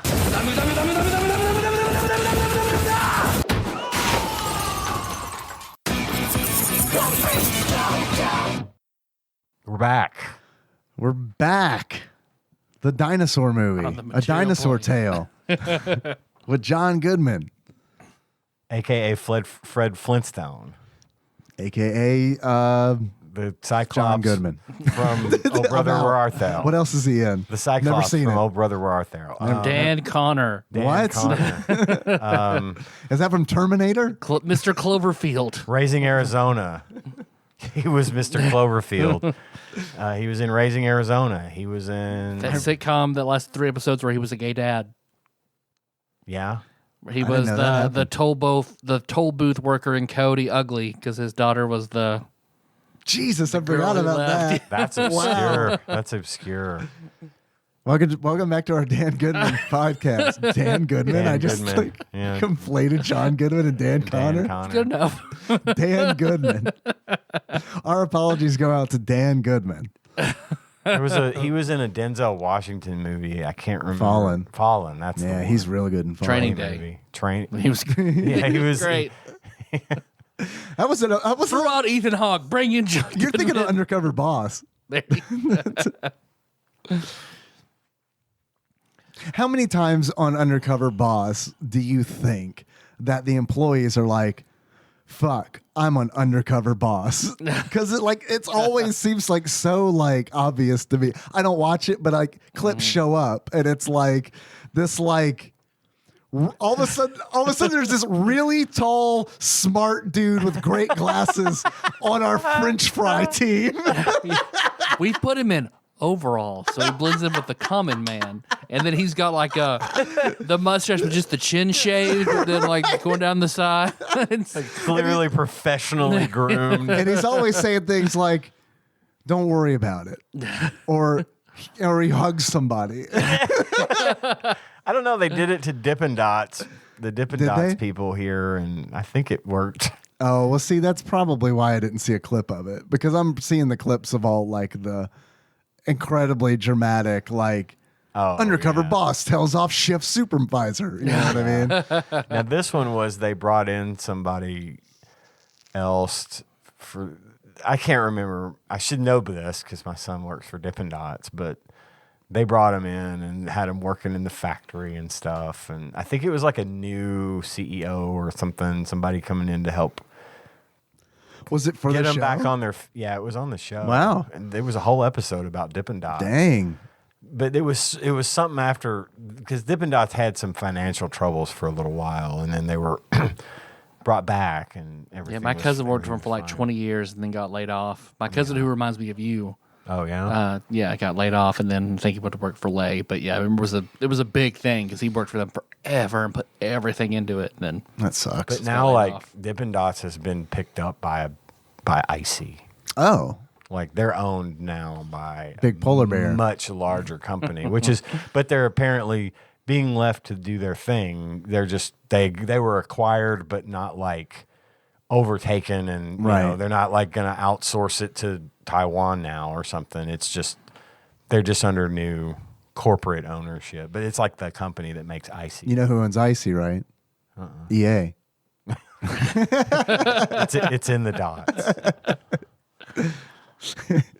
I was hoping, I misread at some point the company. I thought the company that had bought them was the ones that made Sour Patch Kids, and I was going to be like, "Yo, Gage, give me some Sour Who Patch does make Kids." Sour Patch Kids? I would assume that was like Nestle or something. I don't know. I'm gonna look that up right now because it's really important to me in this moment. And I'm gonna do it Ask Jeeves style. I'm gonna actually ask the question: who makes Sour Patch Kids? Dippin' Dots is weird. They took so when we had Cohen's, I told you Cohen turned 6 on Labor Day. Well, we had his actual sort of party the previous Saturday at Chuck E. Cheese. We took him to Chuck E. Cheese, and apparently Gage had a card that already had something like 2,000 tickets on it, because I guess Dippin' Dots took their employees all to Chuck E. Cheese for an employee thing, and the way it works now is you buy time Right. on cards or whatever. At and Kenna's you can- party, that's how it was. You play as much as you can in that time, and you just all the tickets get accumulated on the card or whatever. Well, I guess they bought one card or two cards, and all the employees were just using the same card, and they'd go around and scan and play skee ball and then scan it again and just keep it. So you had like 2,000 tickets, and they all just said, "Here, take these and give them to Cohen." And so we had Damn. Cohen's birthday at Chuck E. Cheese, and we did the same That's thing. awesome. We bought a couple of cards with like an hour's worth of playtime, which is a fucking expensive endeavor, I might add. But we did the same thing. It was me and Tanya and Gage and Mandy, which is Cohen's mom, and Mandy's mother, his other grandmother. And we just skee-balled the shit out of this thing for like a solid hour. Cohen ended up with like 4,600 tickets. And got himself a comb. Cohen's Yep. between Comb the and a Pez Tootsie dispenser Roll. and the erasers, but not above the. But the thing about Cohen too is though, like he's the kind of kid who is very wise for his age. He thinks things through. He wants to make, like, before he will blow out the candles on his birthday cake, he will consider very long and hard about what wish he's going to make. You know, like the candles are melting the wax and we've sung the song and he is just thinking about his wish. He wants his... I don't want some evil genie to hit the path of least resistance and fuck this over. I got to think of every contingency. Exactly. So he makes his wish and blows out the candles when they're like, a millimeter long at this point.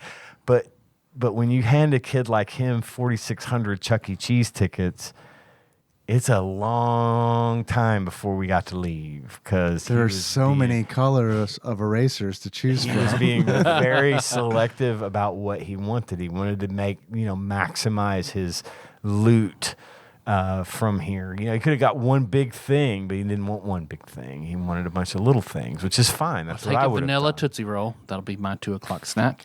Yes. All right, let's see. One jumping frog. That'll be for bath time. All right. He did get a jumping frog. There you go. Now I have to ask, why'd you go to vanilla Tootsie Roll? It's funny. It's funnier than Tootsie Roll, but why was there a specific reason vanilla Tootsie Roll? Do you know someone in your life who prefers vanilla Tootsie Rolls? I feel like I prefer vanilla, the Do candy, the fruity or whatever, the alternate Tootsie Rolls to a regular Tootsie Roll. Vanilla included, Vanilla included. But I know that's usually what is discarded. discarded or either it's discarded or sought out. Like one kid will be like, I was always that one kid like, Polarized. be one of those. Okay. But yeah. I feel like that's the only place you can get alternate flavored Tootsie That's Rolls. true. I don't is at see 'em Chuck in E. any Cheese. other I've place. never Oh, seen They have them anywhere at Chuck E. else. Cheese. I just Yeah, figured they it was do. like you bought them from a Halloween candy company. I you know used what to I get mean? them in Trunk or Treats It's like when I was little. I never in my life have seen them in the wild unless it's fucking trick or treat. Where No, it's they- like, oh, it's time for some fucking red Tootsie Rolls. They have weird flavors of stuff, of candy at Chuck E. Cheese, but each piece is 2 tickets. So, they've got it all barcoded out now, though, so they can just you Yeah. want 5 Tootsie Rolls? Beep, beep, beep, beep. Okay, there you go. I'd They like have Dippin' Dots at 2,300 Chuck E. Tootsie Cheese. Rolls. You're like so much kinder than I am because Henry's like, what's that over there? Pointing at the counter with all the stuff. And it's like, I don't know, man. Let's go.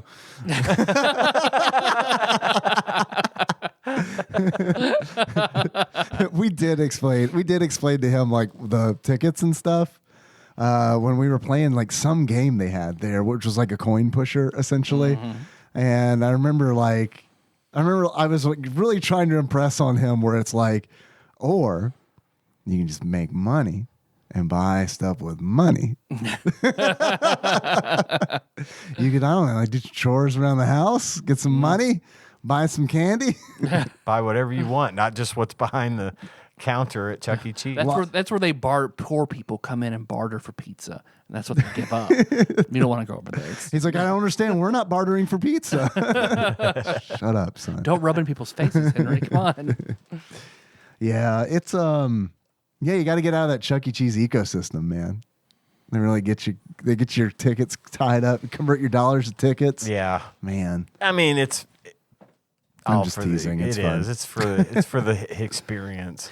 It's not nearly as much as it used to be. Like I as know. far as like what you can Sad. do. Like back in the day, there were real arcade games in there that yeah. you could play with tokens and. And there's something about not seeing a machine spit out a stream of tickets. Yeah. Like that was always fun. I know why they went to the cards because it's probably cheaper, and then also it's a fuck ton people cheaper. can't pull the tickets out of the. Very slowly. I was the Yeah. fucking master Yeah. at stealing tickets from Chuck E. But Cheese. it's like, look, man, when you're charging what you're charging, Right. Come on. I'm What gonna. do you gotta Or do? one bully comes over there and hits another kid and takes all their tickets. So That is true. And plus, the tickets thing is not super environmentally friendly. I mean, there's a lot of wasted paper. I know they probably did something. They probably just threw them out. Probably. They were like recycling. Let's them, I not don't give imagine. Chuck E. Cheese Yeah. the benefit of the I doubt. got to that. I got to that point. I'm like, wait, no. A, it was the '80s, and B, they stapled them back together, sanitized them, wound them back up, put them back in the machine. But It's the 80s, and we love children. Come to the rat casino. he had a good time. I don't know that we're going to be doing that again anytime soon. But he's 6, and we've now been there twice in his life. So, I suppose it could happen again. But I think he's aging out of that kind of thing, Yeah, maybe. You never know, right? Kids I are would weird say like it's that. more of a let's go back whenever one of your buddies from school is having a party. And you can get the experience without breaking the bank. Yeah. Pool parties are where it's at. Yes. Like that's been like Henry's been invited to so many pool parties. Like that's been kind of the thing. That and like skate parties, which I think is awesome. That it's like Skate parties are cheap. Yeah. they are cheap. But Like it's all Kingsway, yeah. like at the skating rink. yeah. But it's all like been like activity based, which I think is really neat. As Yeah, opposed to like when we were kids, it was like, oh, you having a birthday? All right, Showbiz Pizza. Here we Commerce fucking based. come. Like every time. yeah. Yeah. Which is like, I loved it, but it's like now looking back, it's like, man, my mom sat through so many of those parties with strangers, children. You know what I mean? Oh, I went as a teenager so many times where we'd ironically all go to Chuck E. Cheese for somebody's 16th birthday party. Right. So I remember doing that for Jacob. We did it for Shake. And we I do like the pizza. Melissa also It's loves the decent pizza. I mean, we were talking about this the other night, but I think a lot of it is because it's like, I just don't have it, but like once every 4 years. Kind Right. You of can deal. buy it frozen. I They don't sell think I'm frozen gonna do that. Melissa loves the apple pizza most of all. The Apple? apple I didn't know they dessert had pizza. apple pizza. It is, Oh, like it a is dessert really pizza. good. Yep. They don't just straight up put apple slices. Apples and pepperoni. There you mean- go, asshole. I mean, I was on board. Maybe do apple and bacon. I mean, it's like Apple, all right. bacon, and cheddar? Yeah, fuck yeah, I'll eat that pizza. Pizza Inn's dessert pizzas are where it's at. Yeah, Pizza If you're Inn. willing to fucking go into the Thunderdome for them. Pizza Inn gives me the fucking heebie-jeebies. It is the Pizza Thunderdome in there. Oh, the it is. secret is yellow cake mix for sauce. Yeah. That's the base of all their dessert pizzas. So we I do see that now We that do you those at mention work and sell them out. Yeah. Okay. That's the trick is yellow cake mix. Okay. I'll keep that in mind. I get the heebie-jeebies in Pizza Inn because it's like scripture on the wall and stuff. dude, it's always it's- just kind of it's like Every other such day is like an event youth group fundraiser, so it's all just like you don't want to walk into some random church as the server for right. the whole thing. Yeah, Speaking of Anna did those Art. all the time. Oh, for really? her youth group. yeah. our art teacher, Ruth. Yeah. She was a server at Pizza Inn. Really? for I a didn't know long- that. For a long time. It Yeah. was just a side job. While she taught, Yeah, I because they had don't pay no her, idea. They didn't pay her shit. They don't Well, pay yeah. teachers anything. No, so they yeah, don't. she was hustling at Pizza Inn on that So side. teaching gig. was her side hustle compared to Well, and I hated it too because we would occasionally go in there and like Ruth would come up and wait on us. Of course, the waitresses, the servers at Pizza Inn are just refilling drinks and bringing Sure. you plates. They're not serving you because it's a buffet. Right. But at the same time, I felt weird. You know. yeah, Yep. Because Yes. Ruth was a very good friend of mine, and we all really bonded with her in high school, you know, and I hated her having to wait on me and like, you don't have to you do sit that. down. You sit down. I'll get you a drink. yeah, can I get- right. what can I get for and that's you? how Ian worked at Pizza Inn for 4 years. I just couldn't bear to see it. She sat down and I did all the work and she got paid. That's the way it should be. But yeah, you wanna get into it with some total. Besides the religious artifacts hanging on the walls and stuff. I mean, it's pretty. It's a weird place. Pretty weird. It's a Pete's weird place. place. It's like the reverse of TGI Fridays type of thing, where instead of having kooky crap on the wall, they've got a lot of just very Christian. Praise Satan, it's Saturday. Yeah. Yeah, it's like aggressive. It is aggressively in your Christian face. stuff. Like, I mean, in your face. and it's like They know their market. yes, Dude, no they shit, really do. And it's like I have nothing against Christians, or if you're like No. a Christian-owned business, that's fine. But I mean, I think there needs to be a separation of church and pizza. You know what I mean? But it does creep me out when I go in a restaurant, and it's like, wow, this is like giving off like heavy, aggressive vibes. But So how many for? Are you all saved, or we have different seating? We have segregated dining. we're doing baptisms today for a 25% discount. I saw Look it, soda. sign me up. Oh, yeah, you get a free soda. A free kid-sized soda. With every baptism. I saw a No Twitter refills. where a Twitter where someone was really You have to drink the water from the baptismal font. After your first one, you can have all that water you want, but only one soda. They got coupons that go out in the Sunday paper. Yeah, they do. I had a guy who was half off your baptism Uh-huh. pizza. I think I mentioned that the guy that owns that place, I fixed his iPhone a number of times. And Oh, he yeah? would always pay me and then give me a coupon for a free buffet. Oh. It's like I had like 3 of those at once. I was like, let's go to Pizza Inn. We're eating for free tonight. Yeah. I mean, and they're good people. They're nice, but you're not wrong. believe It's it. just a little bit weird. to It's just a little get weird. that. And not to mention the fact that in such a obviously overtly Christian environment, you can get into a fight at Pizza Inn. Oh, yeah. Easily. Because if people going to be grabbing for that last slice of pepperoni or standing in the line and not moving because they're waiting for someone to bring out the next. The macaroni and cheese pizza. I'm next- waiting. They said they were going to bring it out. Well, can I go around? I don't know what I'm No supposed to do cutsies. here. And then the dessert pizza table. If someone is spotted, if one of the employees is spotted coming out of the kitchen with a Oh, yeah. dessert pizza, it's like a shark swarm. People just jump up, they leave their food unattended on the table and run to the dessert pizza bar so they can get the first dibs on the pineapple pizza. And that's when the atheists sneak in and eat all the table scraps. Drink all that free soda. I'll never forget that one. I mean, back in high school and church, that one woman who could scream at like 40 decibels at Pizza Inn, where you'd see her walk out, pepperoni pizza!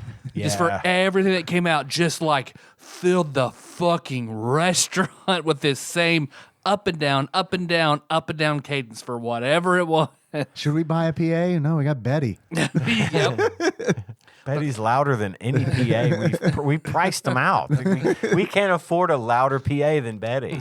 She's like one of the characters from Beauty and the Beast who's been enchanted. She actually is a PA.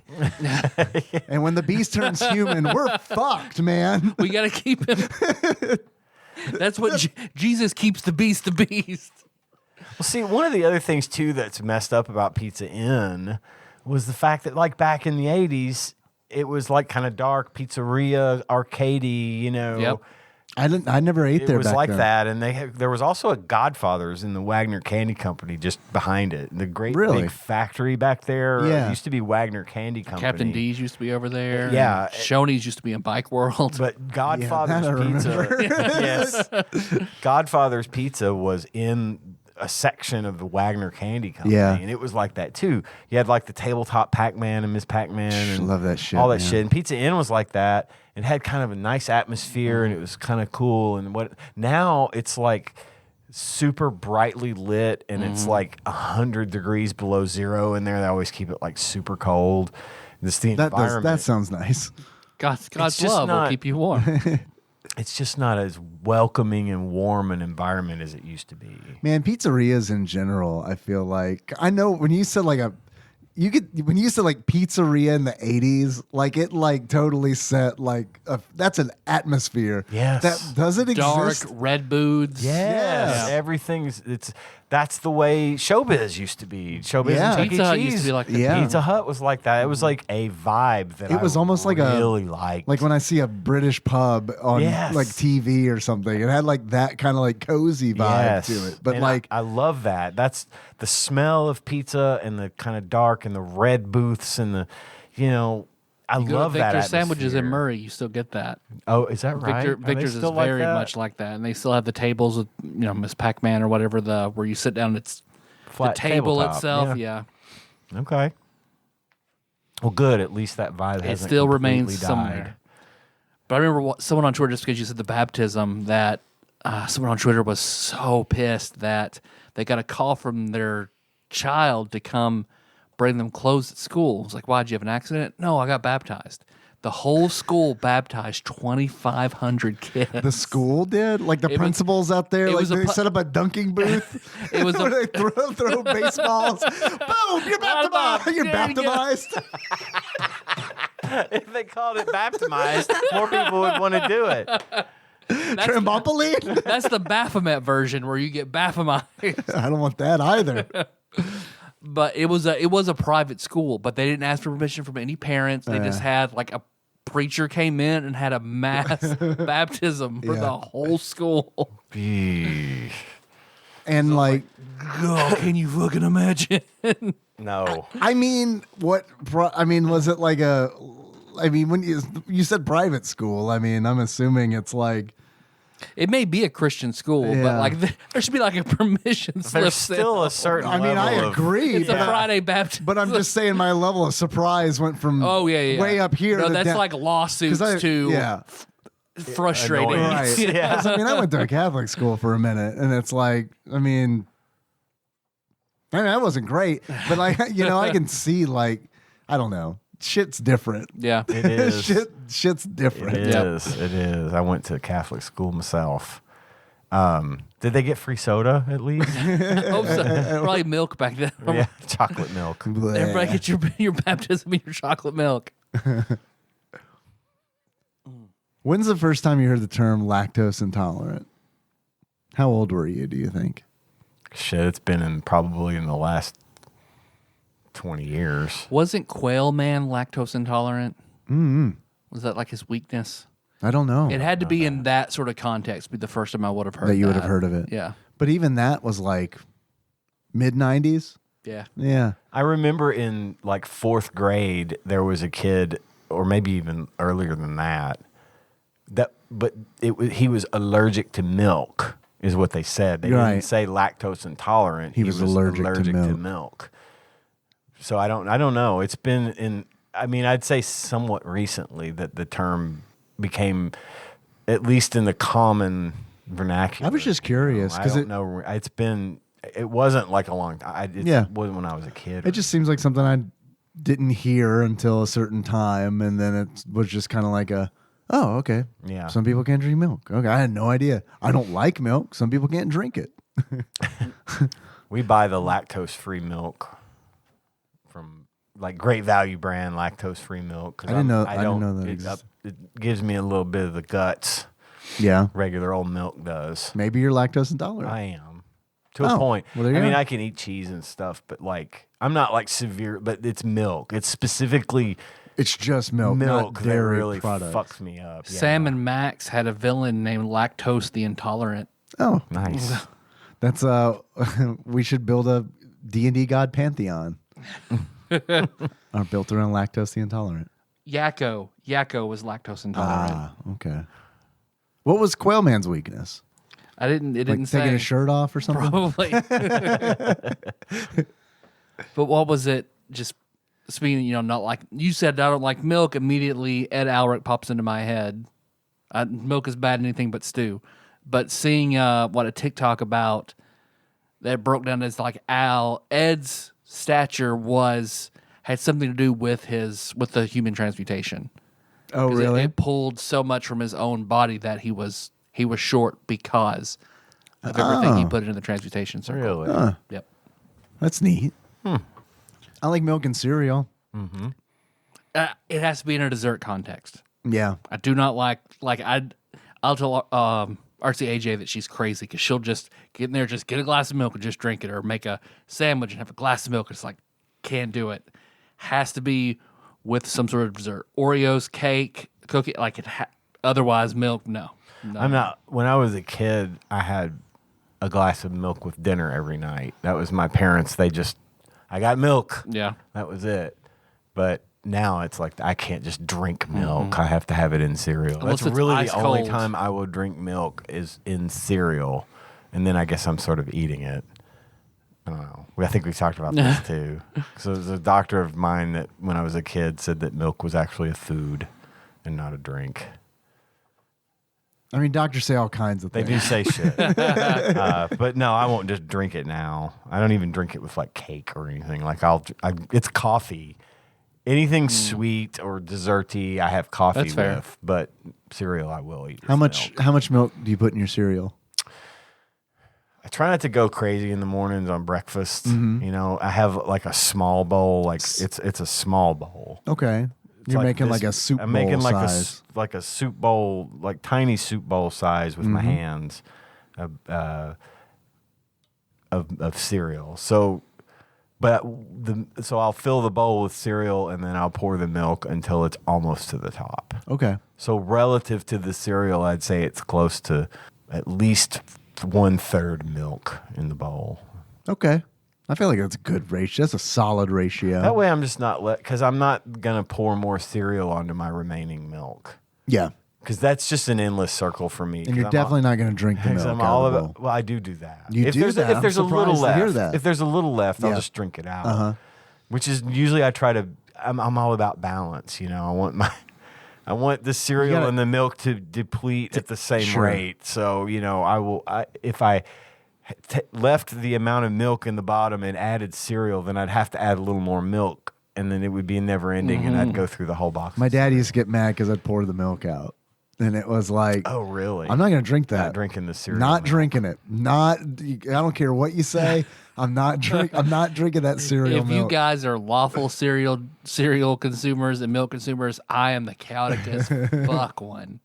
Because right, the girls, none of them will touch it. None of them will drink cereal I milk. think it's just a personal preference. I don't think it has something to do with someone's alignment. alignment. Well, so I'll take a huge bowl, like one of the biggest bowls I've got, cereal up to the top, and then milk until some of the cereal is falling out of the bowl. Yeah. Pick that up. That goes back on top. Let it set. Let it set for a little while. Oh, you marinate your I cereal. want it to be a little soggy. Uh-huh. So then I'll eat the cereal, and there's a lot of milk left. So then I chug the remainder of the milk. Like it takes me a good like 4 to 5 seconds to chug the remainder of the milk. But I like cereal milk. So like I could do a one of the milkshakes they do where they funnel the milk through the cereal, whatever, and make milkshakes at various places. Yeah. So To me, that sounds the most lawful of all because you have Oh, an yeah. entire ritual and you wait well, for that's your true. you Yeah, wait yeah, for your you're right. cereal You're to right. I get to have the perfect sogginess. I have Okay. damaged my mouth on Captain Crunch Oh, because I won't yes. wait. I'm digging right in. I'm crunching. No, I'm like, never wait. Are you kidding? Never wait. It's not Captain Crunch unless you taste the blood. exactly. Like there's no other way. The roof man. of my mouth is so raw, and plus I've got this giant bump in the roof of my mouth. Right, So yeah. that was particularly Captain Crunch sensitive. Same with pizza, man. I know I've told this story on the show before, but like I've been to the dentist before, and the dentist was like, "What happened?" And I'm like, "What do you mean? To your mouth? of my mouth leprosy. What do you mean? The roof of your mouth is like peeling Scorched. off." And I was like, "Oh yeah, I had pizza. When last night." Why does it look like this? Well, because I, ate it really hot. It's like, don't do that. Whatever. You're not my boss, dentist. Take your money and shut up. The boss of my I don't mouth. see how this involves my fucking teeth. Talk to my mouth roofologist if I want commentary. I'll burn as much fucking skin off my mouth as I want to. Just clean my teeth and shut the fuck up, man. Also, thank you. I appreciate I appreciate your hard work. Speaking of cereal, I was watching. I've started watching the Orville again Yeah. from the beginning because season 3 finally came out and they put it out on Disney Plus.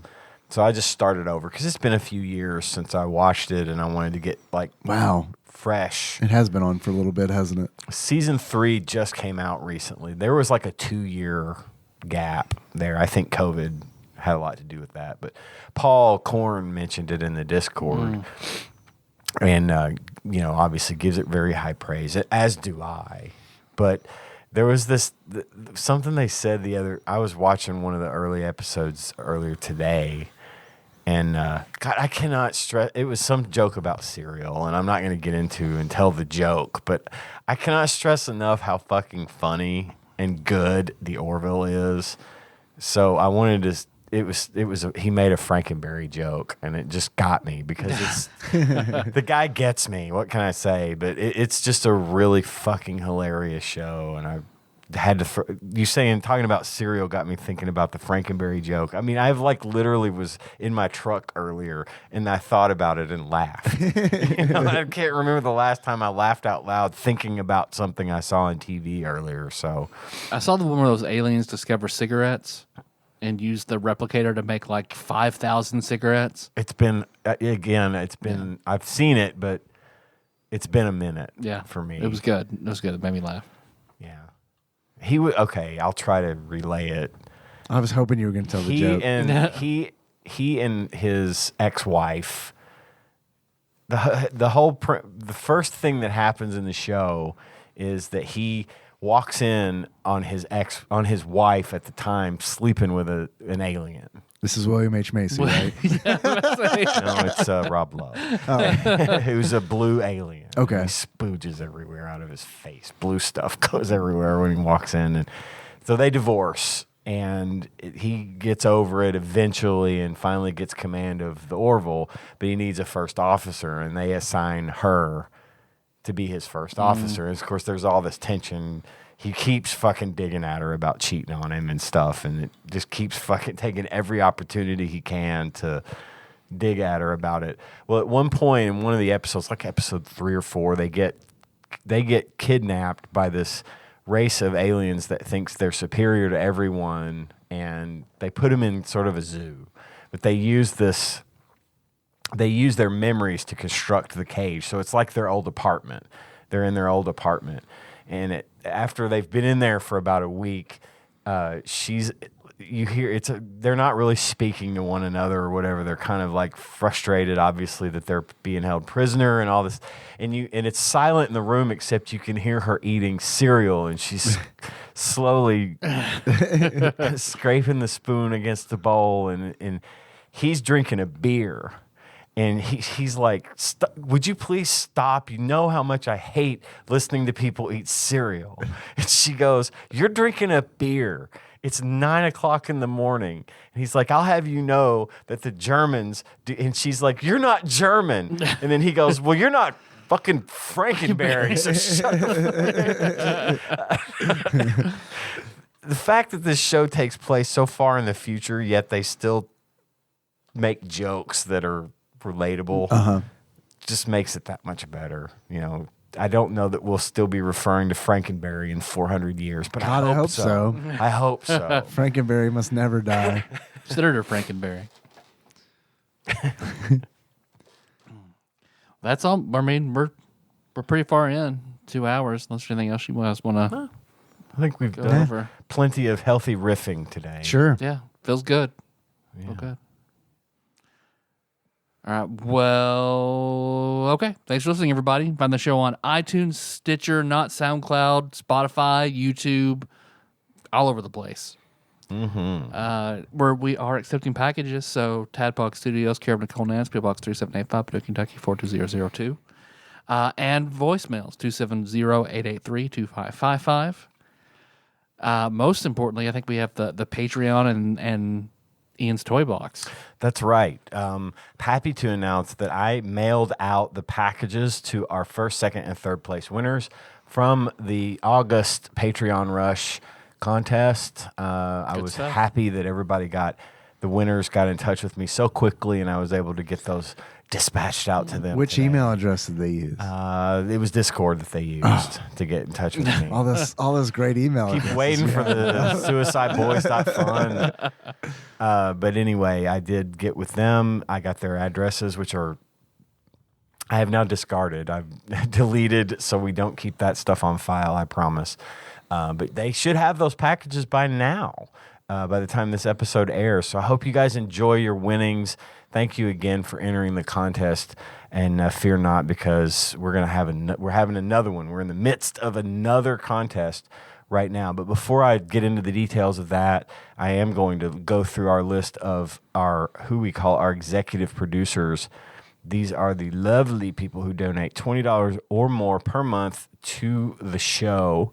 And I'm going to start that list off with Cousin David Galino, Plinko Nick Price, Cubicle Monkey, Executive Producer Dig Duggy, Gethusiast Jeff Miners, Master Cycle Baron Kevin Link, our newest Executive Producer Joseph Phillips, Gamebug Prime Nathan Eaton, Usurper Grimm, Matt Gentile, a.k.a. Gentle G, Princess Consuela Banana Hammock, Flavor Trick, Taryn Landon, congratulations on your marriage, Pinball Archmage Chris Edler, we're sorry you couldn't be on this episode, Platinum member Brett Miller, Sandwich Pope Phil Hawkins, Nate from Utah, first time caller, and Drinksmith Joey Webster. We're so grateful. Thank you guys so much for your wonderful donations. And thanks to everyone who donates. All of that money goes to such a good cause. We do love to do the show, and this helps us out a great deal, being able to bring this high quality podcasting content to you every single week. And speaking of the new donations, as with last month, we are running another contest. It's we're still pulling stuff out of Wiz and Sage's big black and yellow toy box. I got all kinds that went of a different direction. Yeah. Wiz and Sage's big black and yellow toy box. I've been on the internet for a long time, man. My brain Don't Google definitely that. filled in some blanks. Don't Google that. Remember the first one's like, Doctor Who comes on what channel? I've got a lot of cool stuff that I've collected over the years. A lot of it's Star Wars stuff, but it's fun, and I want to give that stuff away because all it's doing is sitting in a box, not serving a purpose, and I want it to be enjoyed and given to people that will appreciate it. So, as another version of last month's contest, we're not going to have 3 winners this month, just the one winner. Any donation of $1 or more, or an increase of your current donation as of September 1st through the 30th of this year, September of this year, you will be entered to win a selection of toys from that toy box. And if you don't believe me, you can ask our previous winners. This was Bovine Bear, this was Green Stash, and Michael May. All won, and they're having their prizes, and They're all plants. all of them. Yep. Yeah, like what was the sweepstakes? What was that whole thing? Like the Publishers Clearinghouse? Oh, Was that all real? I mean, they made it seem real. I don't know if it was. I mean, I read what is it? The Berenstain Bears. yeah. The Mandela effect. Yep. Ed McMahon was never involved with Publishers Clearinghouse. What? His picture was on the envelope. I remember I watched a big thing where everybody remembers Ed McMahon being involved. Yeah. It's like he was never involved. Well, then why do I think that he was? I thought that too. I was like, are they trolling me? Because I could have swore they're showing back all the commercials and shit. Look back, and it's just I gotta look this up. That's not right. The dude was involved. His picture. We got those envelopes every year. His picture was on the envelope. It was Ed McMahon. The Mandela Effect, Ed McMahon and Publishers Clearinghouse on Snopes.com. Here are several reasons why so many Americans think they remember entertainer Ed McMahon working for Publishers Clearinghouse. This is by Jordan Lyles, published May 20th, 2022. Updated May 24th. So hopefully at the very end, he's like, JK. oh, never mind, found it. He definitely was. The claim is on Snopes. Entertainer Ed McMahon was a spokesperson for Publishers Clearinghouse. The rating is false.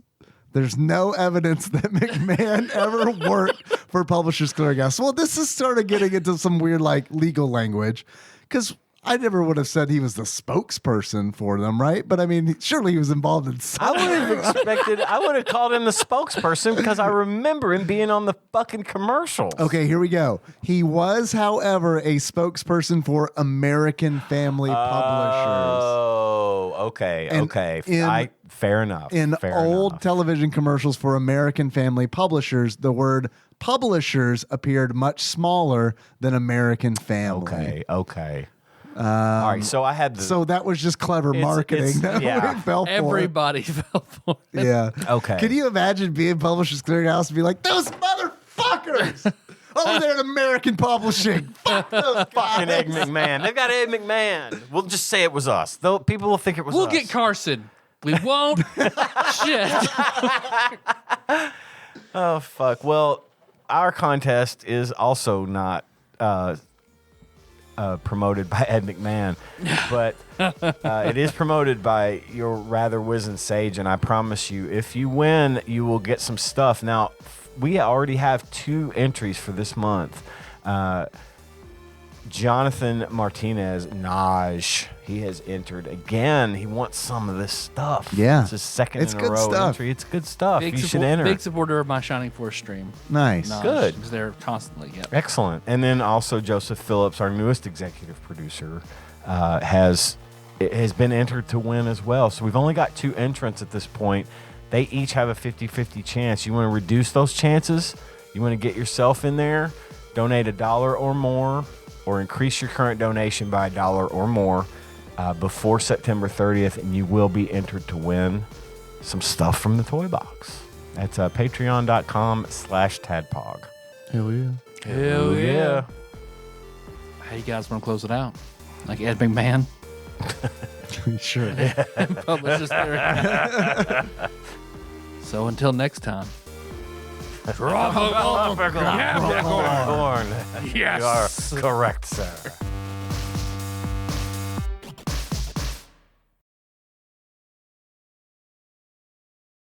And now a dramatic reading and celebration of Gizmo being in multiverses. What page are you reading from? Let's see. We need a third copy of Gremlins 2. Please send us a third We're in copy. desperate need. I need to be able to participate in this. Ian, tell me when to stop. Yeah. Did you say meow? Yes. 40. Did you say? We'll do Do 49. you think I said meow? What am Okay. I, a cat? So it looks like they're. You want to split the page? Here's what I would love to do. I want us to, instead of doing it dramatically, I want us to just try to read it at exactly the same time in the exact same way. Okay. How much that first section? Just as much as we want to do. Okay. What are you doing? There's not much air in the building, sir, said the technician, pointing at quivering needles in the meters. Forrester sniffed and mentally calculated costs on the calculator embedded in his brain. At 4 o'clock, people go into a slump. Then we give them oxygen. The technician used to such a cold-hearted attitude. Used to. Used to. We were both, I feel like we were both like used to. Used to? Yeah. It's hard. Such a cold-hearted attitude. Just shrugged. Yes, sir. The oxygen knobs stayed where they were. Frank Forster nodded with approval and then moved on, surveying his dominion. He looked out onto the bank of television screens and monitors, CRT screens, toggles, switches, and above all, white-coated lab technicians. There's lab is not a I'm word. about to say we had different editions. How many editions of Gremlins 2, the new batch, Here They Grow Again, did they publish? Oh, the next line's the best. Fleshy robots. It's our band name. At his beck and call. And Frank Forrester found it good. Why eliminate the word lab? I don't know, man. Maybe Why did my brain fill it in? maybe these technicians didn't want to be pigeonholed.